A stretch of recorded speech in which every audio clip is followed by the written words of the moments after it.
on Tale of Gielinor. So Don uh went a little further away from the camp and had a little scuffle with a Mindslayer. Basically, the Mindslayer wasn't looking to attack but seemed interested, and uh Don essentially learned that that pearl from Juniper is a fire pearl, and it was kind of produced by uh, a true dragon bash, which is like a once in a millennium thing.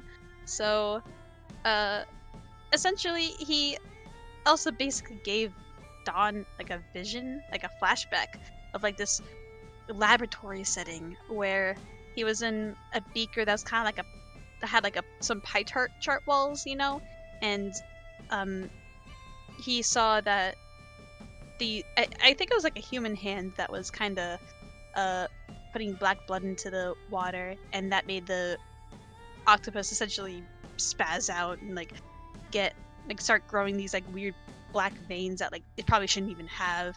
And he thought that he also saw an aviancy a little further away, but other than that, yeah, when he came to, the Mindsayer basically told him to uh study the pearl, and he gave him a strange pool of like shiny thread, you know?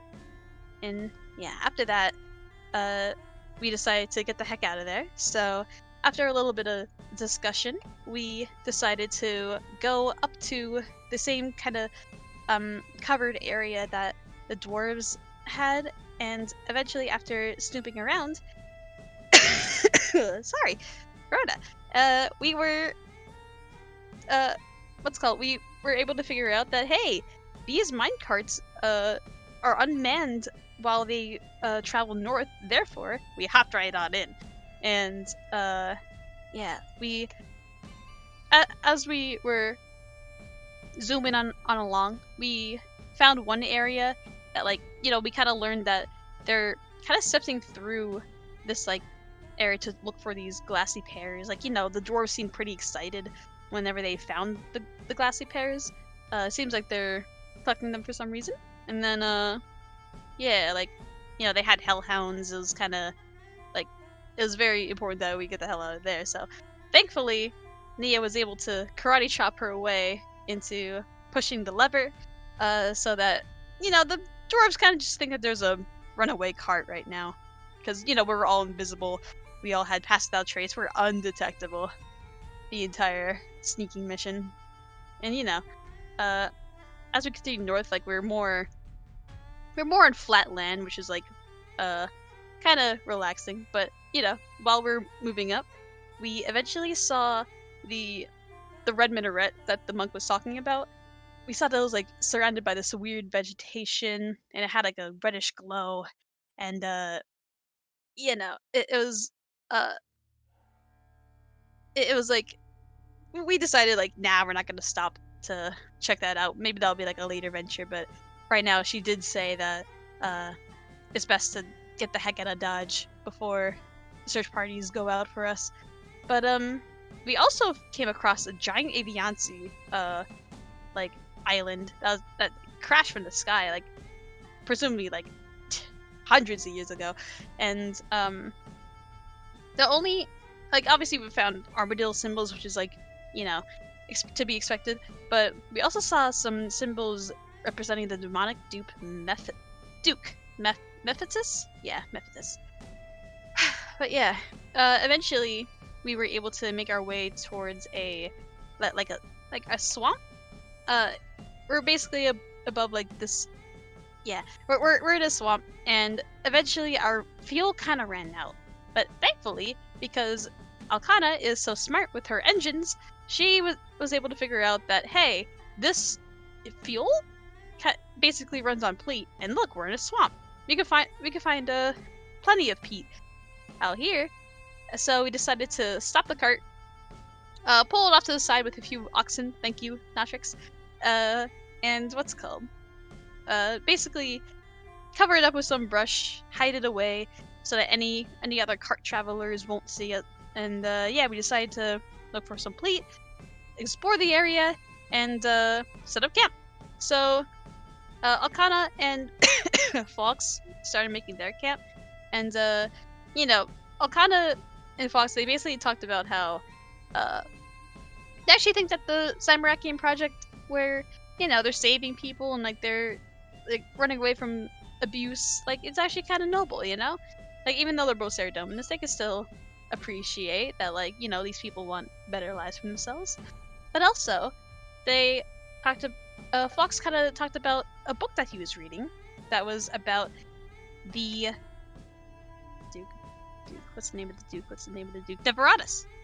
And which is a name that we've heard a lot of, So, yeah, it's interesting to note that there is a book that seems to be a little more historical than fiction. And yeah, what's called? What else? Oh, while they were doing that, Nia, Loki, Dawn, Natrix. I think that's it. Yeah, that's it. We eventually we were kind of making our way around, like looking for Pleat, until we heard a cry from a dwarvish lady. And when we went to go help her out, she was nowhere to be found. But what we did find was a giant octopus thing that talked in our head. And God, there's a lot of those around here, ain't there? So we were finally, after quite a scuffle, we were able to take that out. Thank God. And yeah, so we decided to keep our eye out on that while we head back to camp because it's starting to get dark. You don't want to be out in the swamp this late. So yeah, we went back to camp, and yeah, Nia basically asked like Fox like how did he find Loki? Uh, let's see. I think she just mostly asked him like about his abilities, right? And he was kind of like a little vague with like he said he had a lot of leeway in his executions of his duties, yada yada. Yeah, sorry, I'm kind of like forgetting that uh conversation just a little bit, but after that, They talked. yeah, they talked, they had a convo, but yeah, Natrix and Dawn, they kind of started chatting as well. Dawn kind of told Natrix a little bit about his morning venture where the um the Mind Slayer gave him the pearl and told him about the everything. Like he gave him the vision. So that just basically told him, "Hey, I'll stay up with you. We'll we'll look at this together, huh?" But something screwy happened where basically it knocked out Natrix. Dawn was essentially put into some kind of a weird trance. Uh, like his blood was kind of going to the form of like an some kind of a strange tentacle creature.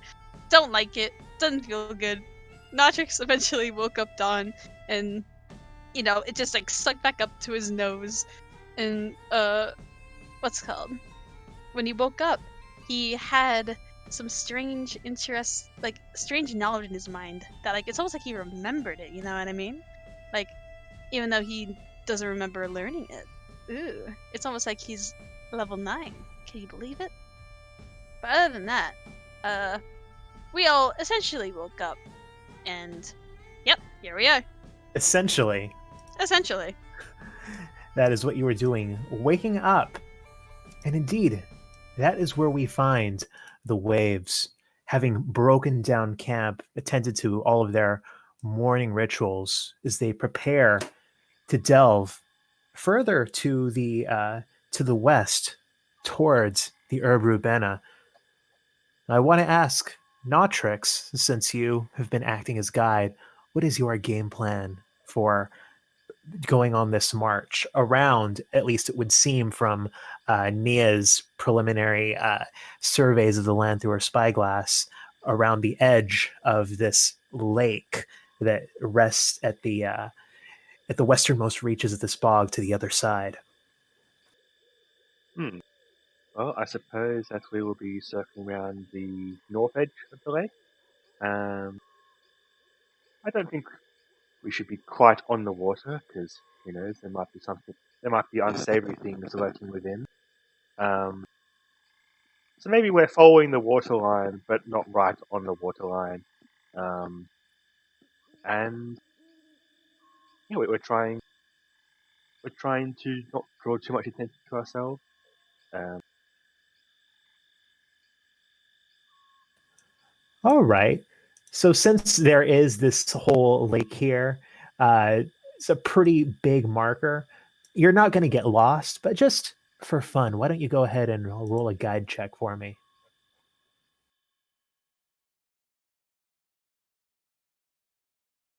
Has that changed since I leveled up? Does that take into account proficiency bonuses at all? Oh, yeah, it should be whatever your survival bonus is plus one.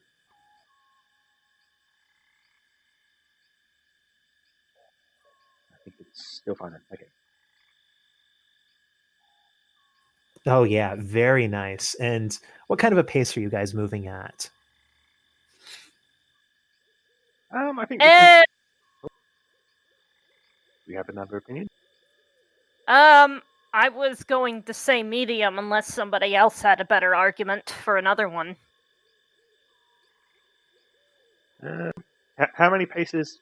How many hexes a day is medium and slow again?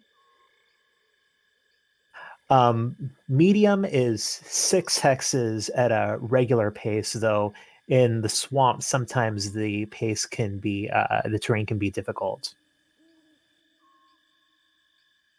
I guess people are saying medium, so I'd say medium. All right. You all gather your things up, begin walking. For the first part of this journey, it's actually quite easy because you still have the raised causeway of the minecart tracks following you along. And you can hear the sounds of the bog, the sounds of the insects that are the only things that seem to thrive in this otherwise dead land where the plants are almost choked out before they can grow to full size. You can smell the decay in the air through the haze of this part north for Rinthry, pulling your cloaks and your various bits of travel gear closer around you as you feel the chill of an early winter. You walk for about an hour before you can see the minecart tracks curve sharply north, uh, and within a few minutes they are behind you, lost in the fog. And that is when you see something, the silhouette ahead of you, what looks like a large head about uh, about 2 meters high. Seems to be some kind of a statue or something somewhere up forward in the maybe 50 feet ahead of you. Again, I am mixing my metric and imperial as is my wont. Interesting. Do we want to have a look at it? I'd say so. It's a Yeah. head? It's gonna be along the path anyway. Might as well at least have a quick peek. Yeah, or from a distance, can we see what race it is, or any details that like similar to that? If you're making these assessments before approaching it, go ahead and roll a perception check. Anyone who wants to do that.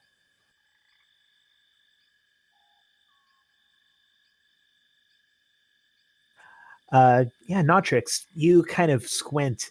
You can see it looks like it's probably made of stone, looks pretty weathered, but you can faintly make out that there seem to be pointed ears on this large bust.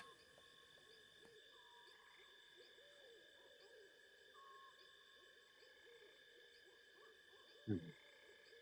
Could be an elf of some kind, but I don't know if they're the only race with pointy ears. So, Alcana, as you approach, you see that there's something else.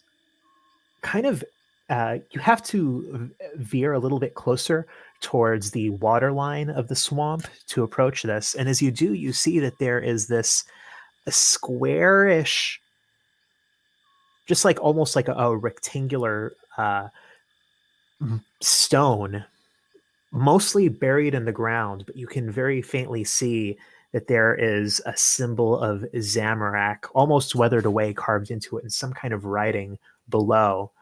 And as you continue walking towards the statue, you see that there is another one right next to the statue that as you approach, it is more clear, though the features are very weathered.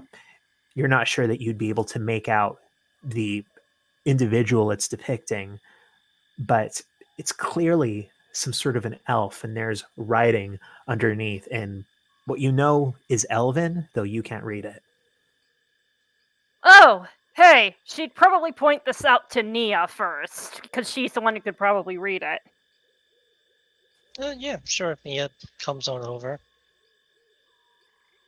Yeah, Nia, you approach this bust. You can see that it is facing uh, directly towards the southwest, and underneath in Elven, and a rather archaic dialect of Elven, it says, "In hostile lands, travelers take heart. The city of lakes is never too far."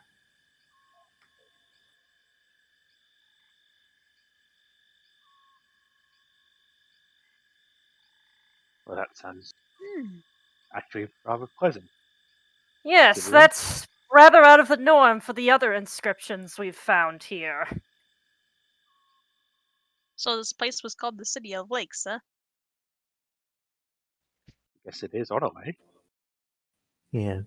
Though looking at it, you see that it's facing towards the southwest and not towards the Herb Rubena that you're marching towards. It seems to be looking somewhere past that, somewhere a little bit more southerly.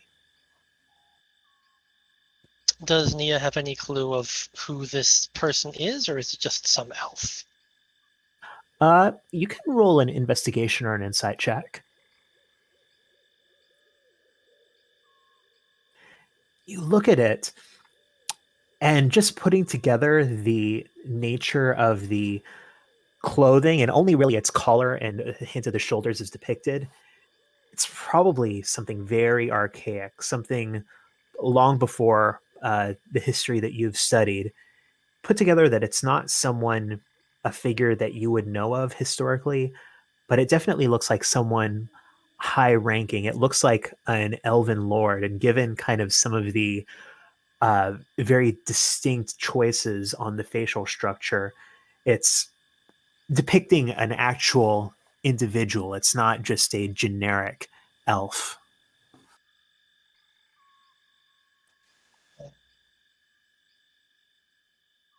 Well, whoever they were important.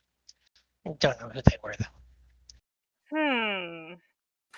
You can also see two more of these sunken, sort of cubic stones are on either side of this statue.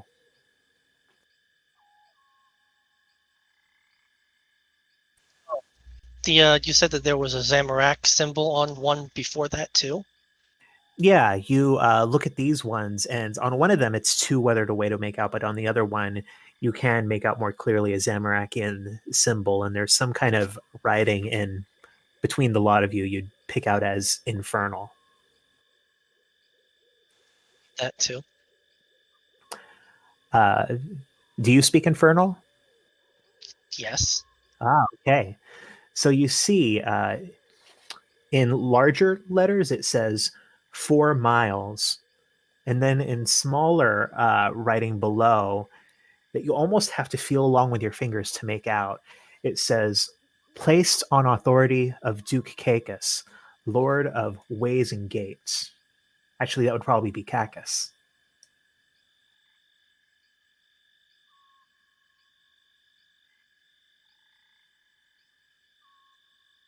Ah.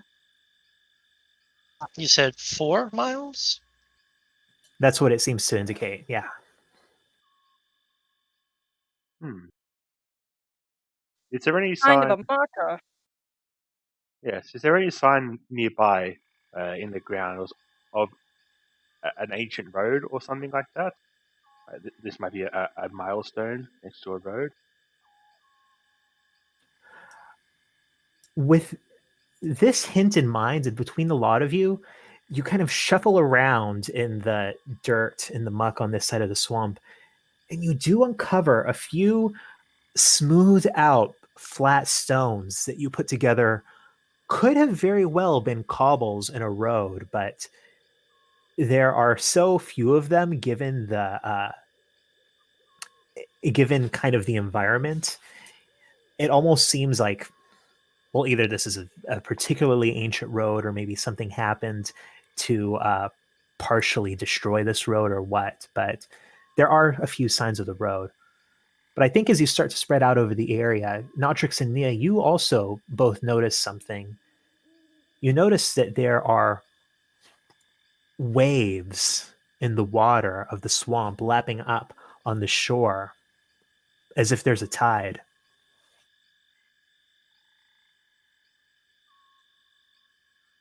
Well, that's odd. I didn't think lakes had tides. They don't. Oh, if they're big enough, maybe. How big does this lake look? It looks pretty big, but this is even for a large lake, and I think some of you have experience with larger lakes. This this seems like an unnatural level of choppiness. Uh, Stay away from the water. There might be something in it. Nia, can That seems to have been the general rule of thumb so far. you get anything on the spyglass, perhaps? Sure, she'll try the spyglass. All right, go ahead and roll your perception. Woo. You look out over the water, but at this moment, the mist, the fog still hangs very heavily on the swamp. It's difficult to make anything out visually, but you do become conscious of something else as you are concentrating in the stillness. That there's a slow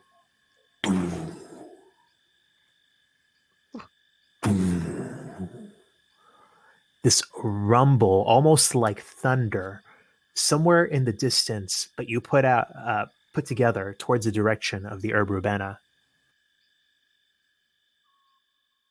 Uh, the so it doesn't feel like it's coming from further south. It seems you're pretty sure it's coming from the direction of the ruins that you picked out. The hell is that? I don't like the sound of that. Me either. And it's coming from the place we're going. So, be extra careful then, is what you're saying. Hmm. So this sounds like it's coming from like on the ground, right? Like doesn't sound like it's coming from the lake. Um, These like footsteps, or it doesn't seem like footsteps. It's not at regular intervals. In fact, there are a few loud ones and then a long period of silence, then another one and another long period of silence. But it seems doesn't seem to be coming from the sky, doesn't seem to be coming from deep beneath the earth. It seems almost lateral. right? Hmm. Could be some sort of machine. I don't know if the doors are out here. Hmm. Well, it'd have to be a pretty big impact to feel it all the way out here. Yeah, let me take a look. Don's gonna fly up like maybe 30 feet and just look over like the trees and the brushes and just see if he can see something. I, I'll let you roll a perception check, but I'm gonna Yeah. there's still very low visibility this morning, so All yeah, right, never mind. Yeah. you fly up a little bit higher, but all you see is more of this fog. I come back down. Yeah, it's too foggy. I can't see nothing. Does this remind me of any sort of machinery I've seen? And nothing immediately comes to mind for you, Logi.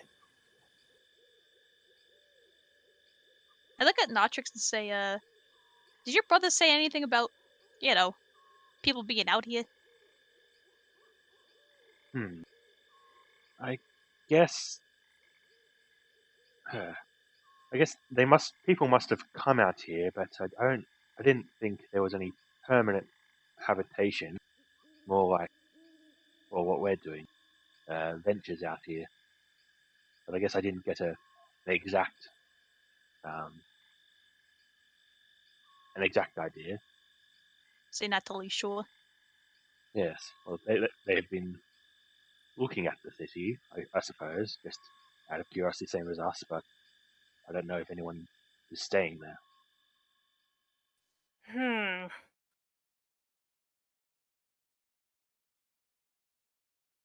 So the general takeaway I'm seeing from those 2 points is proceed with caution. Yes, but we proceeded anyways. So, you guys continue on. Yeah, I'd say so. Sounds like it. It is close to another hour as you wind your way along, making sure not to veer too close to the water. The crooked shoreline of this lake here, surrounded by swampland, surrounded by decay. But as you continue through this heavy fog, these monumental booms grow louder and louder until you can feel them shaking the ground. And sometimes there are long periods, uninterrupted, 10, 15 minutes without any booms at all. And then suddenly several all at once. As you continue, you start to hear something else accompanying these booms, these crashes of water, like a ship tossing in a storm. Do they sound like cannons? Maybe a little bit, but not really like any cannons that you've ever encountered. Hmm. Okay. Is there like any wildlife around here? Uh, Nothing obvious. If anything, the wildlife seems to grow more scarce the closer you get to this location. Ah, okay. Do you think the animals are afraid of this? I mean, we're on edge, and seems reasonable to think they might be too. Yeah, so any sound like that's bound to scare off, well, most normal creatures. Although I suppose there aren't many creatures in Frimfree to begin with.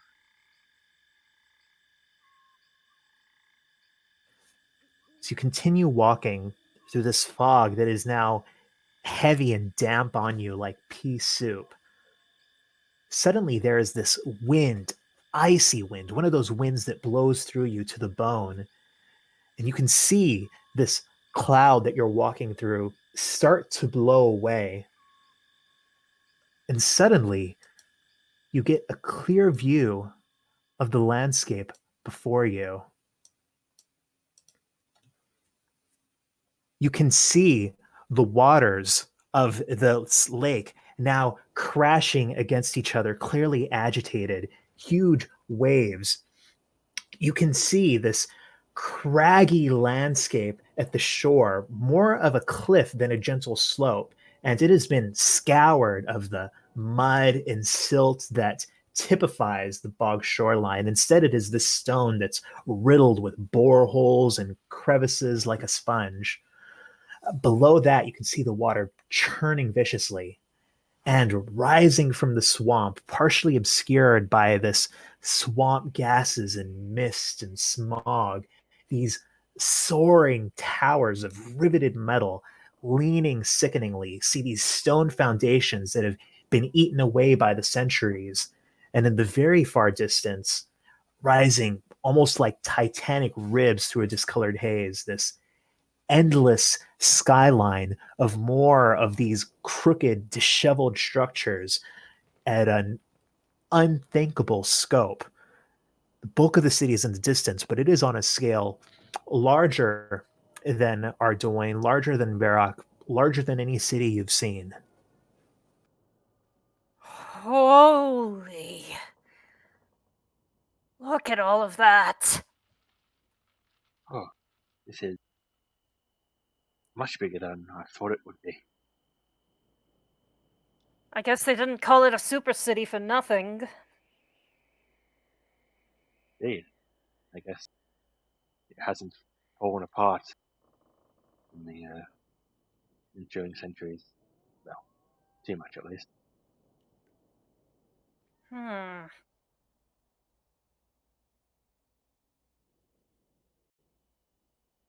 Just town is How gigantic. does it look like we'll have trouble getting past the lake, or is there like a path? Like, what's the layout? Do we walk next to it, or do we have to cross it, or? From what you can see, it looks like the majority of the city is partially sunken or flooded. Where you're standing now, you can actually see that the coastline seems partially dug out to this rocky, sort of, as I said, almost sponge like cliffs. And you can see down below, there's occasional glitters and then these poof explosions of water, of this fetid brown water that seems to be the source of these waves that ripple across the rest of the lake. You probably have to um, either veer around this large, sort of hollowed out portion. It's almost like a little lagoon to get to the rest of the city. And maybe you'll have to navigate partially on the water. Maybe there's part of it that's still on land. It's hard to make out from here. So much for exploring the place. So most of the city seems like it's in water. Seems like it. Can we tell how deep it seems to be? This water is pretty murky. Just judging from the scope of these buildings, it seems like at times it goes pretty deep. It's definitely not the kind of thing that you can wade through. You said that there are these like glimmers whenever there's like a large poom in the water. Like, is there something like causing like are there just like sudden explosions like almost like a cannonball was like shot into it? Do you Is it want like to that? get closer to investigate? Ah! Sure, I can fly. But okay, I don't want to get right next to the uh explosions, right? But yeah, I could definitely like how far away is it? I mean, you've been edging along the shoreline, so it's if you continue the way you're going to run right into this odd rocky lagoon area that seems to be the locus point of these explosive waves. Yeah, you know what? Don's gonna like perch himself on a rock that's kind of close to it, and he's just gonna look at it. He's gonna see if like there's something causing it. So, Don, you flitter up. You perch on a rock, trying to squint down towards this. Uh, roll a perception check. Okay. Mhm. You can faintly see that there's something odd about these cliffs, this discoloration that's within here. Uh, there is some, you're not sure what it is, but there's something about the quality of the land of these rocks that looks a little bit different from where you are. It's still difficult to make out. You feel another rumble, and you feel this. You see this blast of water, and you watch as one of these towers that's just kind of leaning in the water just fails and starts crumbling, disintegrating into the muck with this other big splash, which is then when you suddenly feel the ground shift right beneath your rock. Make a dex save for me, Don. Whoa. Yep. Nice. You flitter up off of the rock as you see it kind of start to sink into this depression in the earth. And as the rest of you look on, now I need everyone else to make dex saves. Oh no. Ah! We get the +2. Don't forget the Yeah. +2! That's a nat 20. Ah! No. You all kind of leap away as you feel the ground starting to shift underneath you. But Alkana, weighed down as you are in your heavy armor. Oh, shoot, I need to roll for Fox as well. I forgot about him. Hey, he's here. Yeah.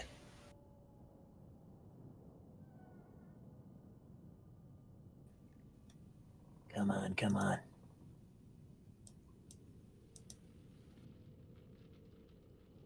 You can do it, Fox. I believe in you. Ah, bruh. Yeah.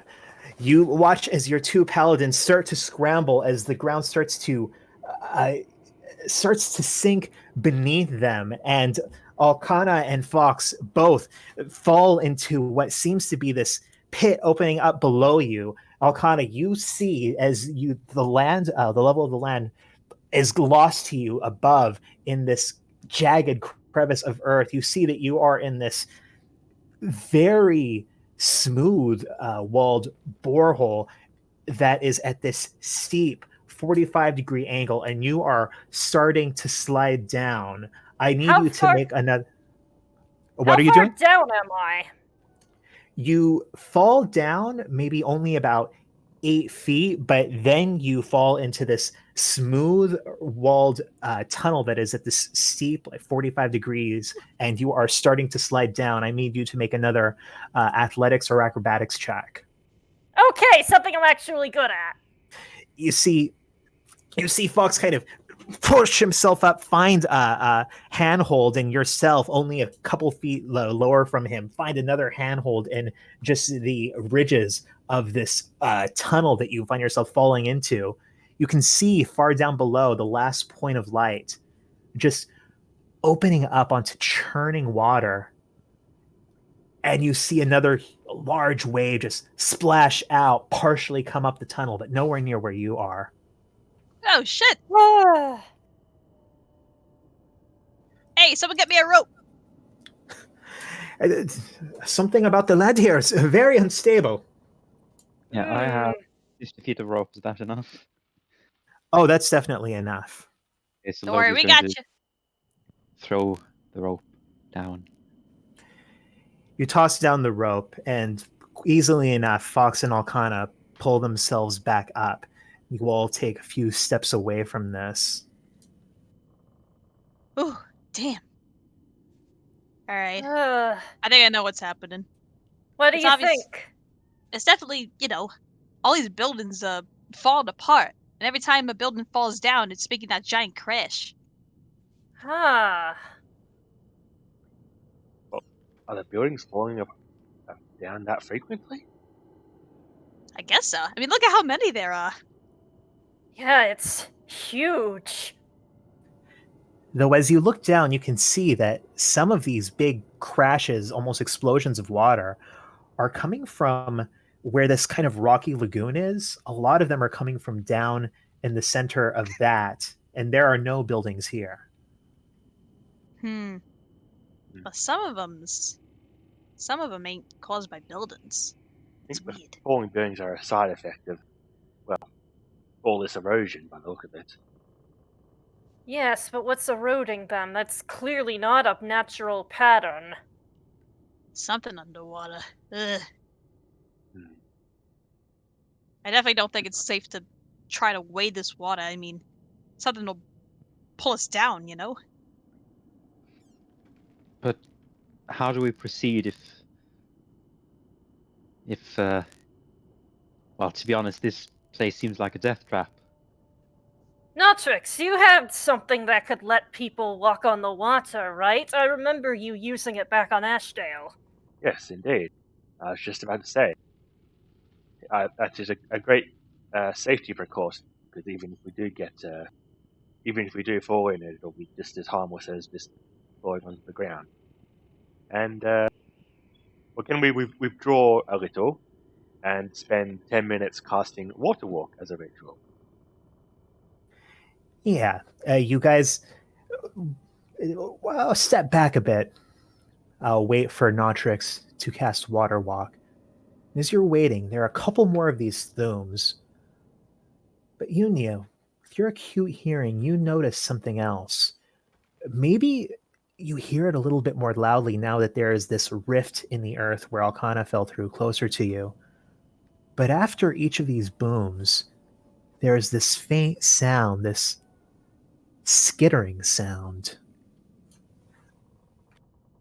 Does it sound like many things skittering, or Yeah, it does. It's faint, but there's a little bit of an echo to it. And it seems to just follow in a brief few seconds after each of these booms. hmm, I wonder. Do you have a theory? Do you hear that skittering every time that explosion goes off? No, your hearing is much better than mine. Yeah, as Nia points this out, I'd say that Dawn and Nautrix can both also hear it when you concentrate. Oh yeah.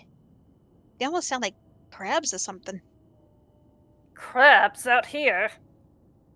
Probably not, but hey, that's what it sounds like.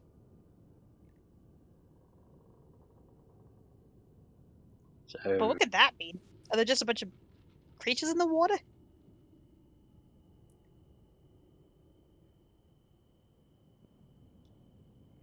some kind of colony of explosive crabs? That'd be very weird evolutionarily. Maybe. Maybe not so much crab as crustaceans. There are a lot of boreholes about, and well, I don't have to tell you we've had experience with another thing burrowing a lot and causing trouble. Though, Can I don't think they're related exactly. that tunnel that uh Alcana and Fox fell into, can Don like foot her over and just take a peek at it? Just see like how like was that really a causation of like just the um just the land giving out, or was it like maybe that was there already caused by some kind of a creature and they just were standing at the wrong place at the wrong time? Dawn, you flutter over. As you get closer to it, you can hear faintly, though, with this odd echo somewhere in the distance of this, what seems to be tunnel that Alcana and Fox fell into. Another skittering. As you look down into it, see the smooth sides. It does not look completely unlike some of the tunnels that you've already encountered in 4 and 3. Don flutters back and he says, "Yeah, that tunnel that you guys fell down, the sides, they look like the other tunnels from those giant, bug creatures we fought." So you're saying there might be more of them around here. Joy. Oh, more doesn't quite. There's probably Hmm. a lot of them. Maybe this is the hive or something. Makes me think if we walk on the water that we're gonna get pulled under. Might not be a smart idea. Well, the spell should prevent that, I believe. Uh, No but matter what, it just won't pull you down at all. well, out of character, it doesn't say that, but it says if you're submerged in the liquid, it carries the target to the surface at a rate of 60 feet per round. So I assume that means if you go under, you get propelled back up. Yeah, I think, as long as nothing else is holding you under, that you'd get pulled up to the surface. So you might get a little yoinked, you know what I mean?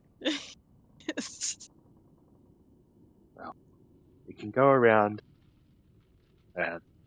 Well, we don't need to go. We don't need to walk into this lagoon. You can always walk on the side and see if there's a safer sounding area. Yes, let's not There's go a into the iffy area unless we find that there's literally no other option. yeah. Could we take a look around? Uh, I mean, this lagoon, rocky area seems to be the first kind of outskirts of Rubena, as far as you can tell. So you probably are going to have to walk past it anyways to get deeper into along or further along the shoreline.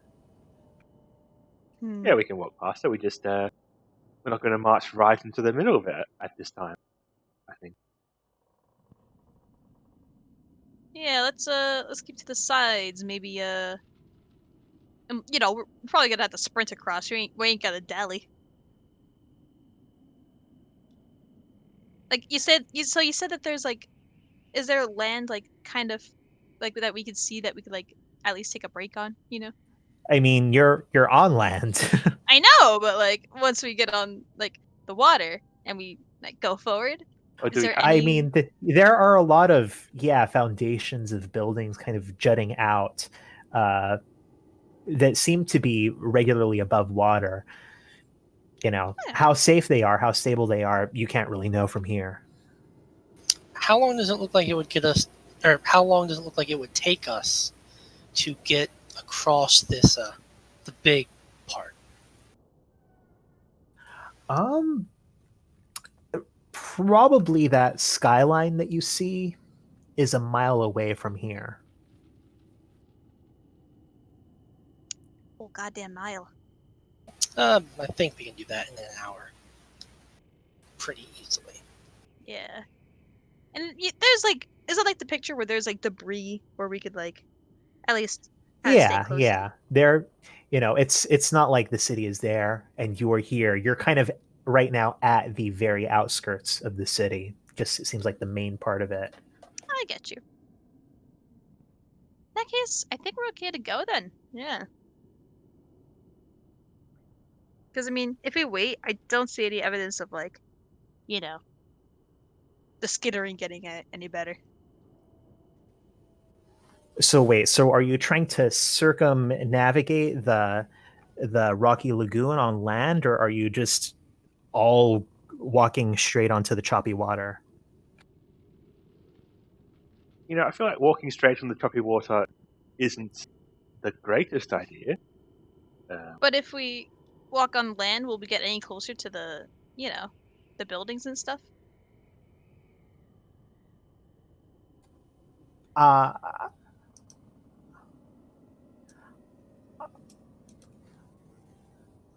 I'm sorry. I should put up the main map. Hold on. Okay. Yeah. Yes, I think this is a situation where the geography isn't clear based on description alone. I guess. Drawing time.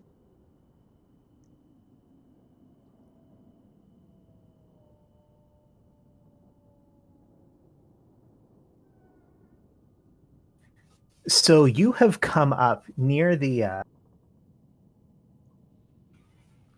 edge of this shoreline of Herb Rubena.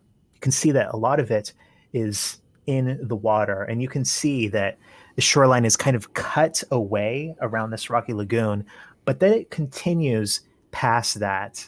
And there are a couple of leaning structures kind of on the shore, not any full on buildings, but at least some of the markers of the outskirts of the city. So maybe if you continue walking on the shore, you'll eventually get to something that is built on land, or maybe it'll at least get you closer to the part that's out in the water. But yeah, it's not like the city is right there in the middle of the lake. Okay. We have In that case, a lagoon in front of us that contains some sort of phenomenon which is causing waves and massive erosion. And the city's partially in the lake, partially submerged in general. We could go around. It probably takes time and parts of it are in the water anyway. If you go over the lake, the lagoon, but that's well, it's very choppy, and we still aren't entirely certain of what's in there exactly. So one is the faster but more dangerous route, and one is the slower but more safer route. Oh boy, it's temple trekking again! I'd say slower and safer. I kind of like the idea of just like making our way slowly towards like on the lagoon, or on the shoreline.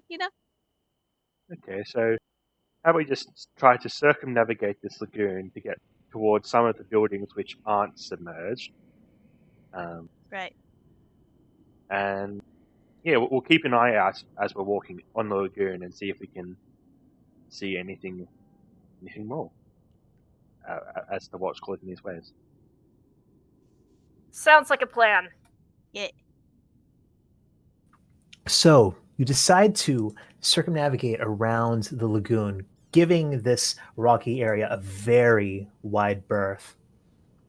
As you continue along, it definitely adds extra time onto your journey, about another hour before you seem to have left behind this large excavated rocky area. And you start to see not full on ruined buildings, but the occasional foundation, sometimes of packed stone bricks, sometimes almost more of cement, concrete, things that to you seem like fairly modern building materials that you only maybe are familiar with in some dwarven constructions, but that seem to be well well established in the ruins of this ancient city. As you approach, the first freestanding thing that you spot is not a building, but instead a statue.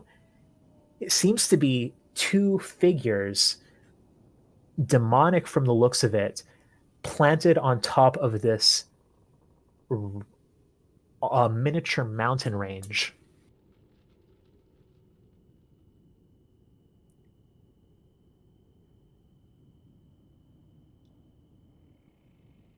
Do we recognize if it's like a model of a specific actual mountain range? Well, you can approach it and investigate it if you want.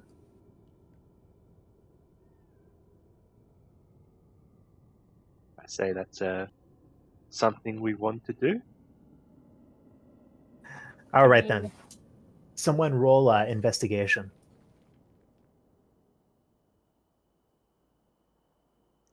Well, as someone with a lot of experience with mountains,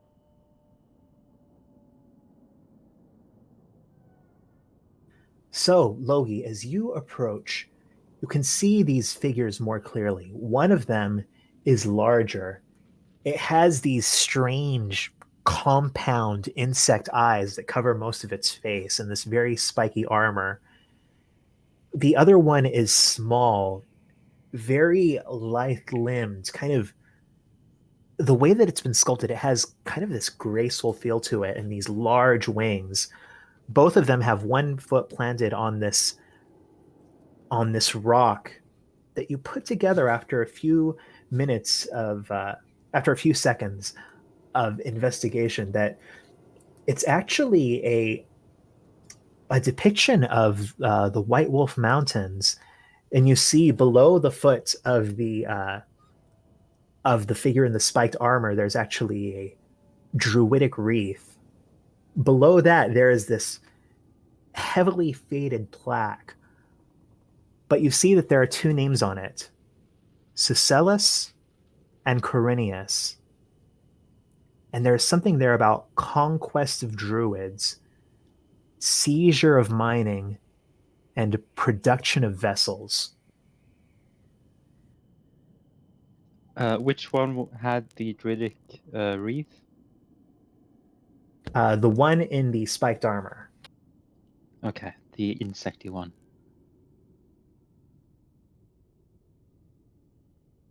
But you also notice something else. that on the ground around it, there are traces of footprints. There are discarded crossbow bolts. There are patches of blood that do not look very old. And you also see, kind of tucked behind the statue, kind of out of sight when you first spotted it, there is this blue, heavily worn leather bag.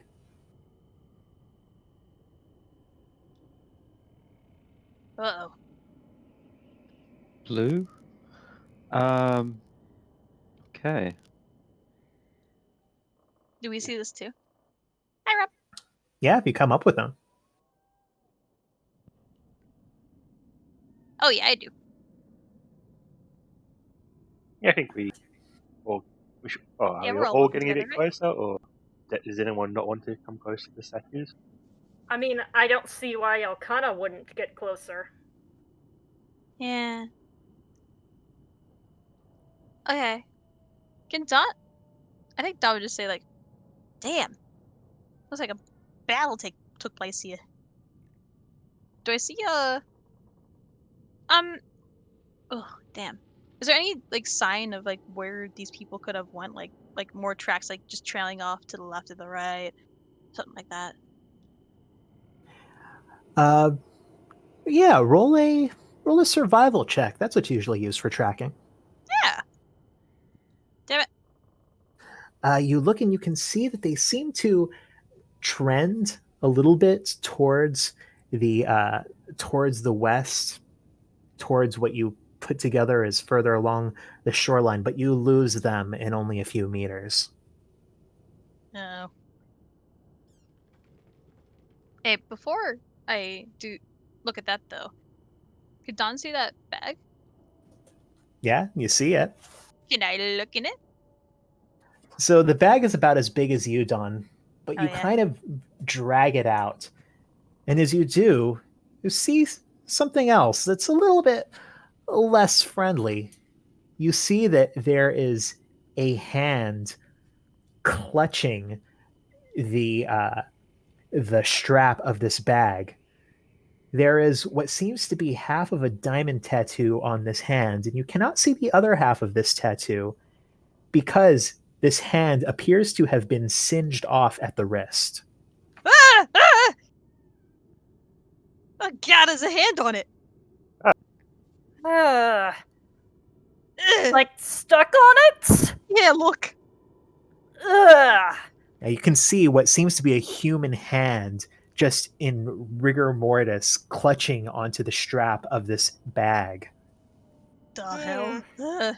Hmm. I would rather not like to know about what did that. It's Can I probably the bag's previous owner. sadly. Do I recognize that tattoo at all? That diamond tattoo? Uh, roll on roll a history check. Sure. No, I shouldn't have you roll a history check. There's no way that Don would know this. No, Don Oh, doesn't okay. know it. All right. Um. So this is probably pretty pointless, but I have a certain ability, so I want to ask what kind of what the stonework of these statues and mountains is like. Oh, sure. Yeah. Well, since you already rolled your investigation, I'd say that you get to add your proficiency another time on top of that. So I guess that would make it a roll of 20. So the stonework of the mountains, do you mean like how the statue was constructed or more of what's being depicted in the statue? Uh, I'm not sure I understand the question. Like you asked about the stonework. Do you mean like the stone masonry used to construct this statue? Or are you asking more about the mountains that the statue is depicting?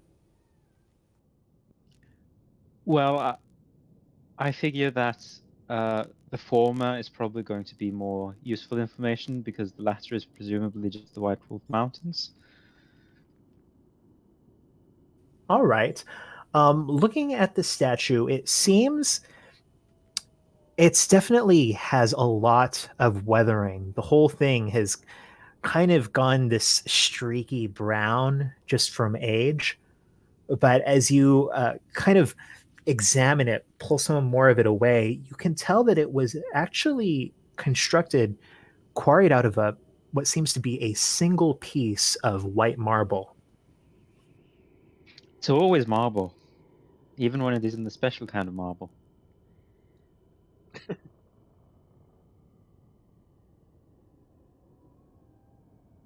Well, I suppose I'd better ask. I don't suppose either of these names or symbology is something Nostrix will recognize from historical context, or is it too long ago, too obscure? I think with how much has been coming up about this and the fact that Nautrix recently had a conversation with Toothpicks about this, that you put together that the vague hints of memory in your mind that, oh, wait, these are more demonic dukes.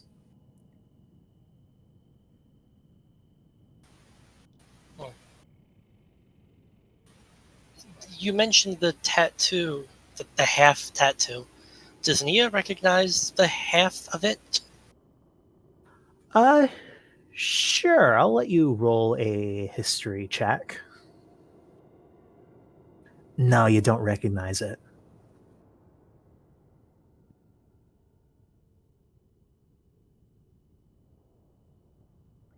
Guess we should check inside the bag. Maybe. Yeah. We Don should. wants to get his grubby little hands in there.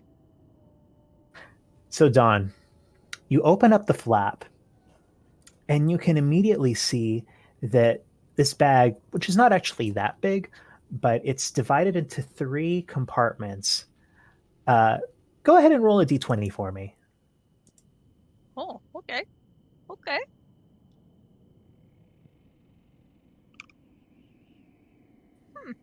So, the largest compartment is the first one that catches your eye.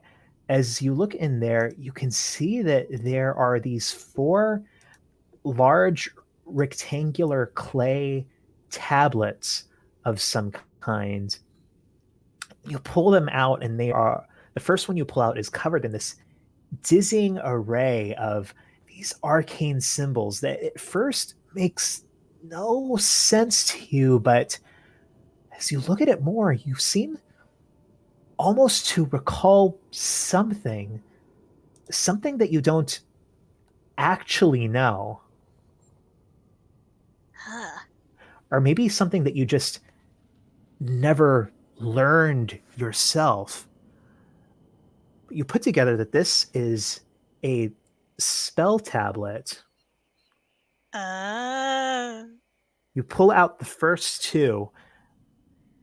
That first one that you were focusing on, you think that this is some kind of a spell for locking things, and that if you were to break this tablet, it would allow you to cast this spell once. Another one is also intact. You need to spend a little bit longer with it. One of them you see is lightly damaged, and the last one you pull out seems heavily damaged. You see this huge crack running through the middle of it. Hey, check this out. If you Hmm? break this thing, it casts a spell. I don't know how I know that though. Ah, interesting.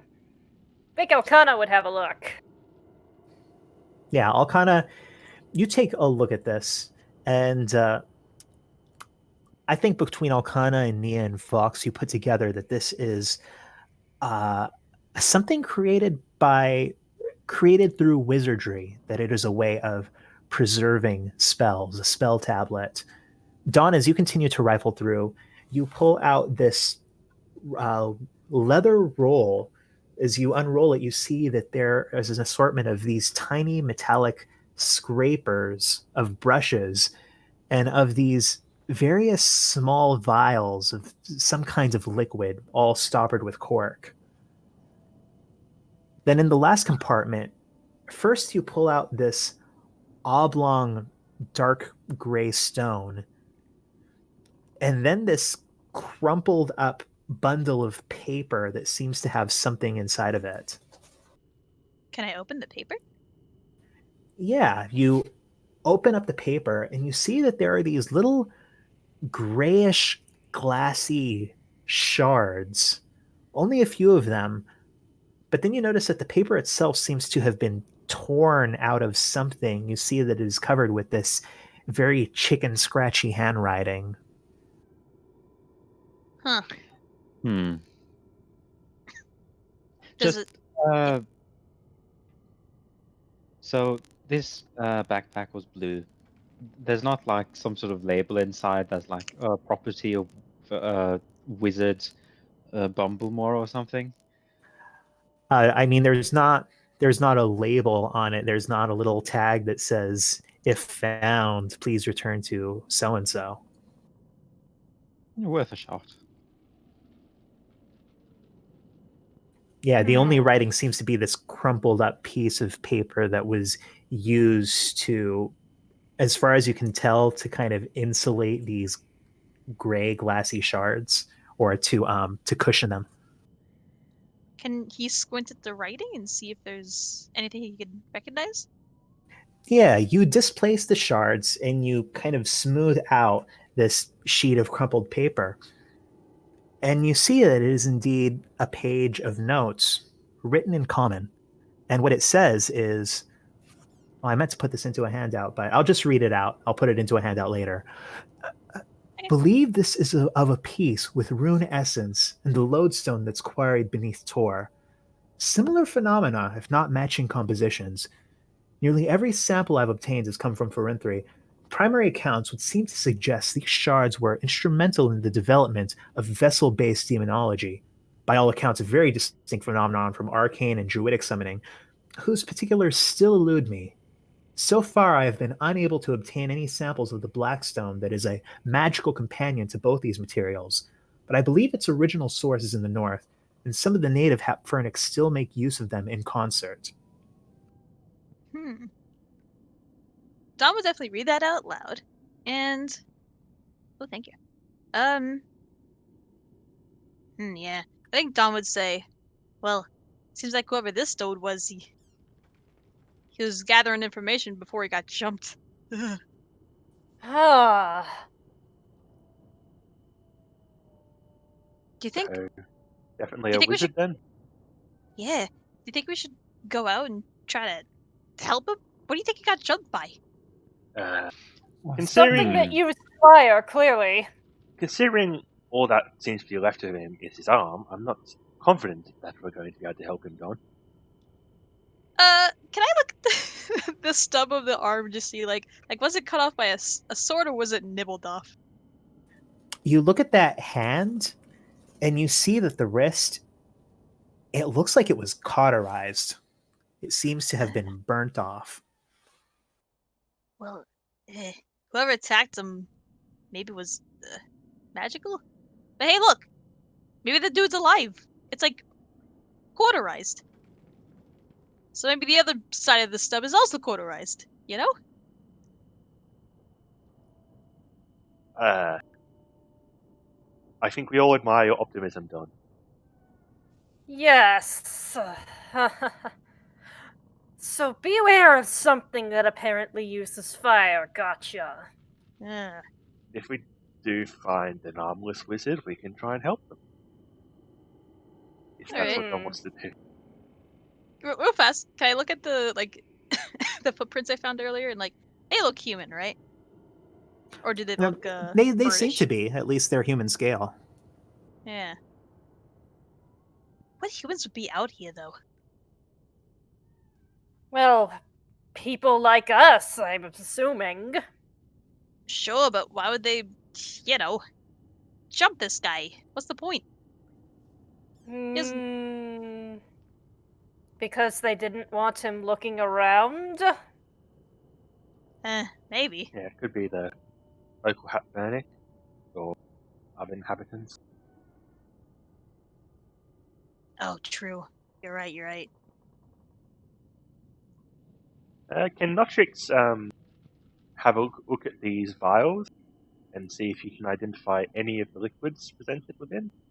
So it's just look at them, shake them, maybe sniff them if you feel confident. Yeah, sure. Go ahead and make a I forget which one it is. I think herbalism kit, but yeah, make an herbalism kit check. You're not supposed to sniff on chemicals like that. That's dangerous. Yeah. Perfect. What? Yeah, as you kind of uncork these one by one, sniff them, kind of examine these with along with the tools, they seem to be not so much.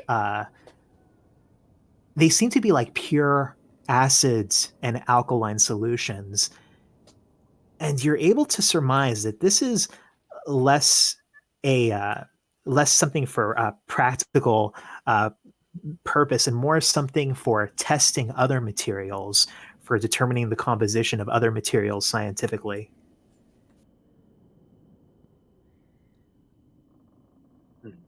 I think that's about what I expected. It's scientific liquids.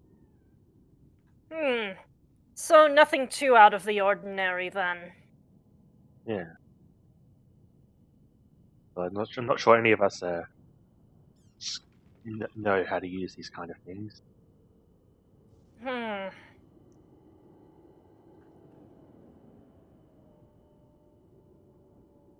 So, is there anything else to see around here, or are we continuing on?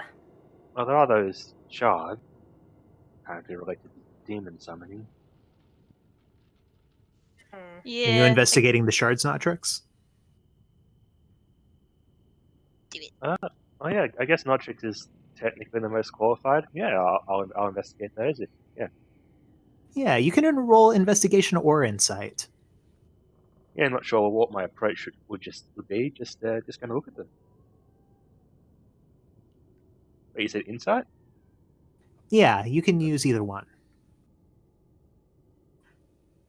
And Notrix, as you look at these shards, you realize that you have seen something very similar to this. These types of shards, they are used occasionally by archdruids for more advanced forms of summoning. That while things called spirit shards are used by most druids to form little pouch talismans that allows them to focus on a limited number of wild spirits that they can summon. That these are used for perhaps more permanent and more powerful wild spirits, and they are not quarried from the fragmented spirit obelisks around the caves where you grew up, but instead come from somewhere far deeper in the mountains, place you've never been to yourself, but that you've heard of as the Cave of the Wolf. By They are deeper, sometimes called pure spirit shards. do you mean deeper underground or deeper as in further into the mountain? Further into the mountains, more central to the mountains. Definitely further north of where you are. Is this the same Cave of the Wolf that's talked about in the Mohegan document on the wiki? Yeah, Fair enough. and I'd say that Notrix would know of those legends. Yeah, it's from the area. I think it'd be odd if you hadn't heard of that location. Yeah.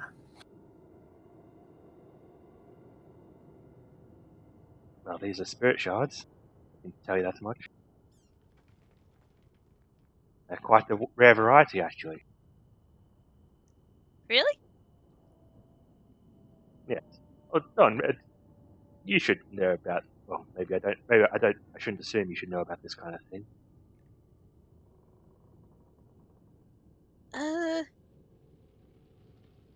Sure. Yeah, I know everything about summoning. Yes. No, but Totally believe you. Out of character, I don't think Don's never heard of this sort of black spirit shard, has he?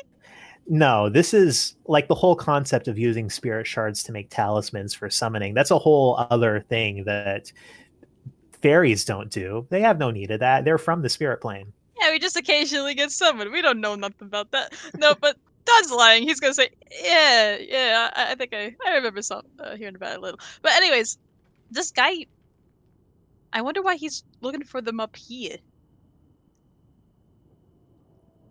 You know, this far From the north. notes, it sounded like he was looking for a material that was similar to it. If I understood it correctly, I can't say this is entirely my area. I've been unable to obtain any samples of the blackstone that is a magical companion to both these materials. Yeah. Well, he Well, says I know a couple of black stones, but I'm not sure they're exactly the kind being referenced here. that nearly every sample he has obtained came from Frimfree. He's talking about these, then. Well, these came from Frimfree, presumably. Maybe we could find more? Alcana just shrugs. Yeah. I'm not sure how useful they are to us. I've never used this kind of thing personally. Well, it's good to make a note of, at least. Maybe you'll get to use it later.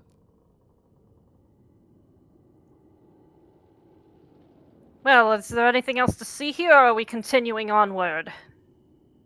Guess we continue on. Well, where are we going up? Do we want to? I don't know. I saw you looking at the tracks earlier. Don. Are we going to follow those, or just walk further into the urban area?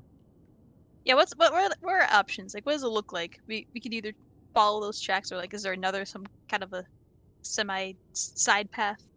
From what you can see along the shore, that at least for the part that you can see before it disappears into the haze, that the structures are mostly just completely worn down concrete foundations. Not a lot to see. So you can continue to wend through those. You can still see a lot of the city out there in the waves, which are far less prominent here, having made a little bit of distance between yourself and the source of them. Is Notrix looking at the path and trying to see where these footsteps led? If he does, I'll help him. Sure. Since you're offering, I suppose I can do that. Yeah, go ahead and roll a survival, Notrix. Is that with advantage because Don is helping, or? I don't think so because Don already rolled for that. Fair enough. I rolled a 12. I rolled a 13. Haha. No! Yeah, you try to follow them, but you lose them at the same point that Don did. He finds one more footprint. That's it. Single extra step. Well, looks I like think- we're probably going to continue straight onward if we can't find that path. Yeah. Poor guy. You're on the lookout for, well, humanoids. Anyway, Yeah, we don't want to get ambushed. Yeah. So we'll continue on. So you continue along the shore, winding your way around these broken, crumbled foundations. Not a lot to see. As you walk for maybe another half hour, you see that the structures that are in the water of the swamp seem to grow denser, closer to shore, and lean a little bit more dramatically, almost looking as if they're leering over these rubble choked waterways. You can see more debris floating in the water. And you see something else, this large post that looks oddly newer than the rest of these ruins, with this corded metal wire leading from the top of it to one of these buildings, and you see that there are more of these wires, several of them more irregular, looking like they may actually be more ancient, more of a time period with the rest of Rubena, going from the upper layers of these hollowed out husks of buildings that are leaning in the water. And on this post that's on shore, there are several what appear to be rough leather belts just slung up over it and kind of pinned with these white, almost look like bone beads, kind of pinning them in place. Someone's been here. That's such a weird structure. What do you think it's for? Does it remind us of anything we've ever seen in our lives? Not really. As you can look out and see this just kind of network of these odd cords that seem to go between the upper levels of these tottering buildings. You also see that this one that's closest to you that ends in this post on the shore, directly below it, there are these, well, various wooden panels that seem to be lashed together every few feet. Some of them look like wagon wheels. Some of them look like indistinct hunks of driftwood. Some of them look like wooden shields, almost looking like strange lily pads wending between these larger hunks of debris. What? The hell? This is so weird. I suppose someone's tried to make a path, stepping stones out of scrap. Huh. But where to? I want to look beyond it. Is there like a building that all of this leads to or something like that? You can see that here there are several of these sort of husks of buildings closer to the shore. And it seems that this path goes maybe about 50 feet before sort of stopping at another one of these just rocky, almost an island within the swamp. And then you can see a couple more of these networks of lashed together wood extending from it in a couple other directions, also with these kind of leather belts and odd braided wires winding around above them. Don looks at Nia and says, "You thinking what I'm thinking?" That depends on what you're thinking. I'm thinking we should check it out.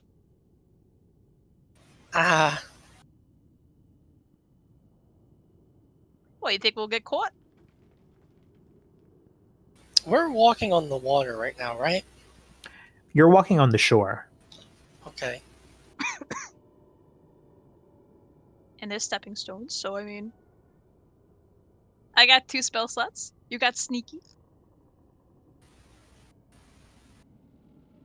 I can turn you invisible. You can sneak on in. Take a peek. And by this time, the water walking has already worn off. Yeah.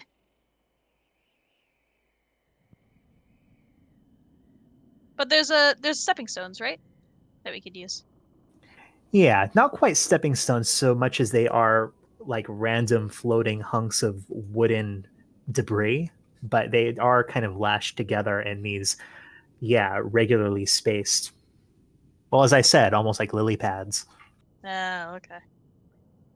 Maybe one of us should test them, see if they're free floating or just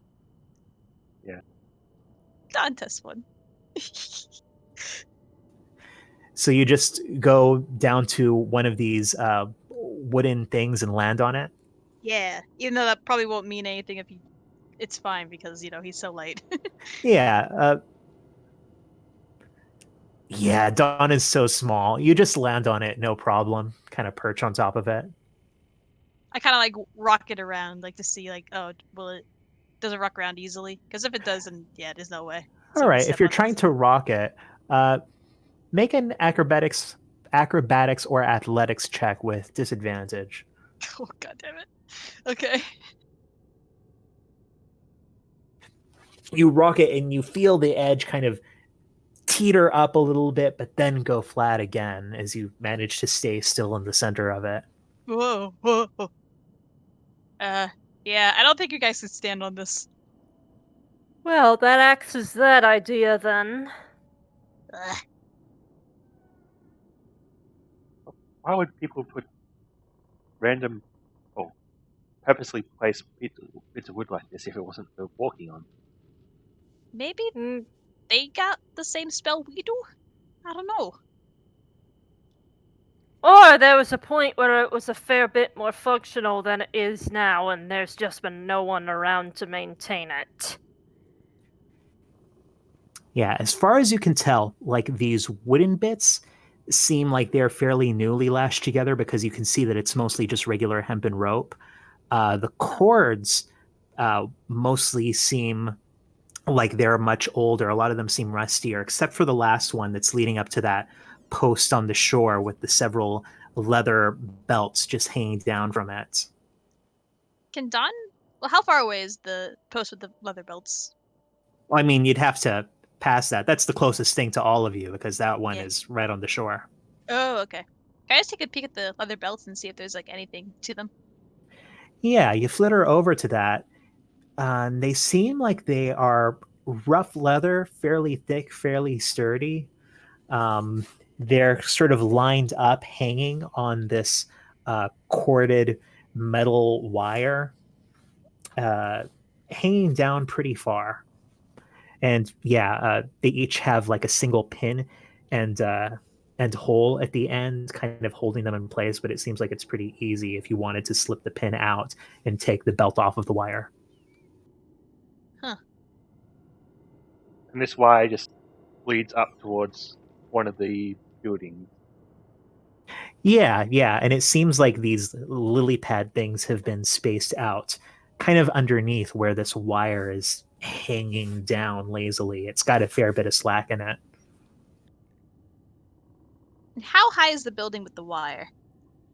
Would it be like kind of a nuisance to fly up there and take a peek? The building with the wire, probably where the wire is anchored, soars up to about 20 feet over the level of the water, but the wire is so slack that most of it is between 5 and 6 feet above the level of the water. It's not so bad. Could Don? And I think Don's gonna look at them and just say, want me to just fly over, take a peek, and you know, see if there's anything interesting." Alcana gives a thumbs up. Yes, I suppose. Alright. Well, we can see where you're going. If you're in any trouble, we can hop over there. All right. And Don, you flitter up, and you can see as you get closer to this structure, it looks almost reminds you of like a layer cake. That there are multiple levels of what seem to be poured concrete going down and then disappearing beneath the water, with the edges of it, whatever sort of facade was on the outside, completely torn out or eroded, lost to time. And there are bits of what seem to be ruined, twisted bridges, rusted machinery, uh, old poles, and broken prows of strange vessels that are kind of almost jammed into it, stuffed out of the side. But as you flit up to the top where the wire is attached, it doesn't seem to be anything too out of the ordinary. There's this large kind of lashing, and you see the three more wires that crisscross between these other ruined buildings extend from there. But as you test it, it seems still very sturdy despite the oxidation on it. Huh. Interesting. Are there more belts at the top of the wire, out of curiosity? As you look, you can see that sort of after this little base of this, where it seems that the lily pads lead to, that there is another pole and two more of these paths of lily pads extending off from there. And on that pole, there are more of these leather belts. All this looks new. The wires, actually, most of them don't look new, but the leather belts and the lily pad things look new. Yeah. Only the wire leading to shore looks new. Huh, okay. Dawn's gotta come back and relay all that information. Huh. It sounds like they were trying to build on something that was already here to try and navigate around it in its current state. Yeah. Now it's fallen into a bit of disrepair. I think I'd like to try something. Can not just go over and, without fiddling with the peg, just test how firmly the belt is attached to the wire? You kind of pull on the belt, and it seems like it's on there pretty firmly. It's a pretty sturdy piece of leather. I think this might be some sort of zipline thing. Oh. Huh. And, Oh. how about YOLO? Can I... Can But I yeah, like the belt is firm, but you can easily slide it along the wire. It's like a great big loop. Oh, I get it. I guess it's not a belt I can wear, is it? It's not that kind of belt, is it?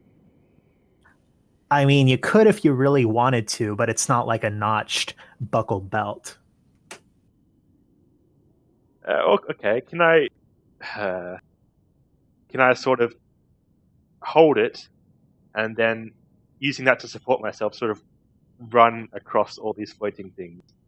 So vertically, I'm So supported. like what, like kind of slinging the back of it, like just under your arms or something?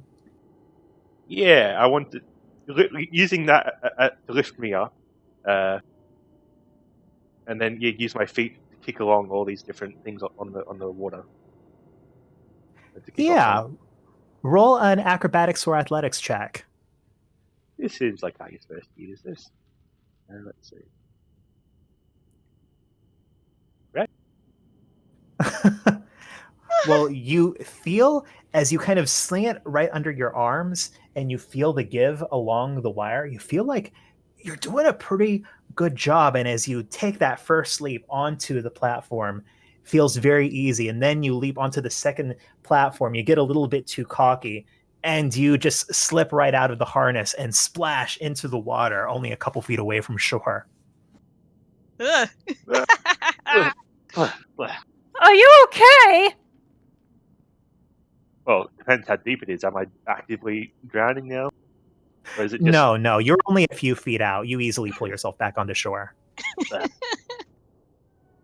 I thought I figured out how to use these things, but I don't know. Does anyone else want to try? It Yeah, seems no, like a man. good idea. I think you're on the right track. I think that's actually what they're used for. It didn't click, but yeah, I feel like you're right. These are supposed to be some kind of zip lines. As Don says this, Notrix, you can't help but feel like human error was definitely the biggest part of you falling into the muck just now. I want to try again. Go, All right. go. Don's like cheering him on. Yeah. Don, can you do that thing? That magic spell thing you do that makes things easier to do? Oh yeah. I'm gonna give him. Is this guidance or resistance? Hold on. That's the Yes, one. guidance. That's the one. I would like to do that. And... Again. Yeah, sure. Oh, wait. And a D4. You, Notrix, sort of stealing yourself, take the first jump. You feel it starting to wobble beneath you, but then you think back to Don's encouraging tiny hand just a second ago, and you make the next leap a little bit more confidently. Then the next one. From the shore, it looks very sloppy. It looks like he's about to fall in the whole time, but he manages to leapfrog between them, and make his way all the way to the first of these concrete foundations that's raised above the water. Yeah! There you go! He turns around and waves.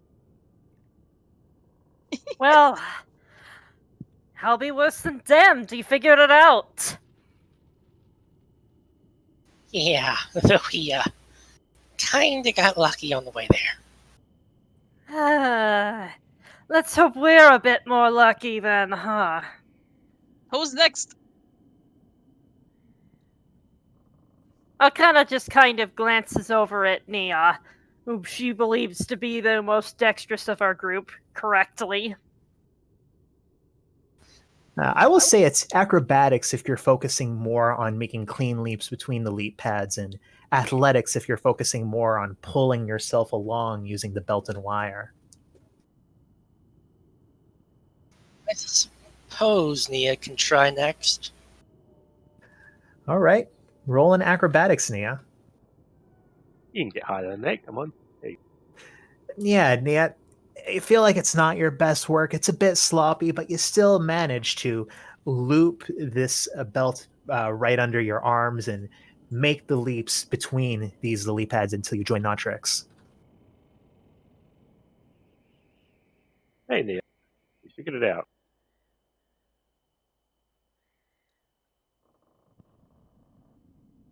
Yeah.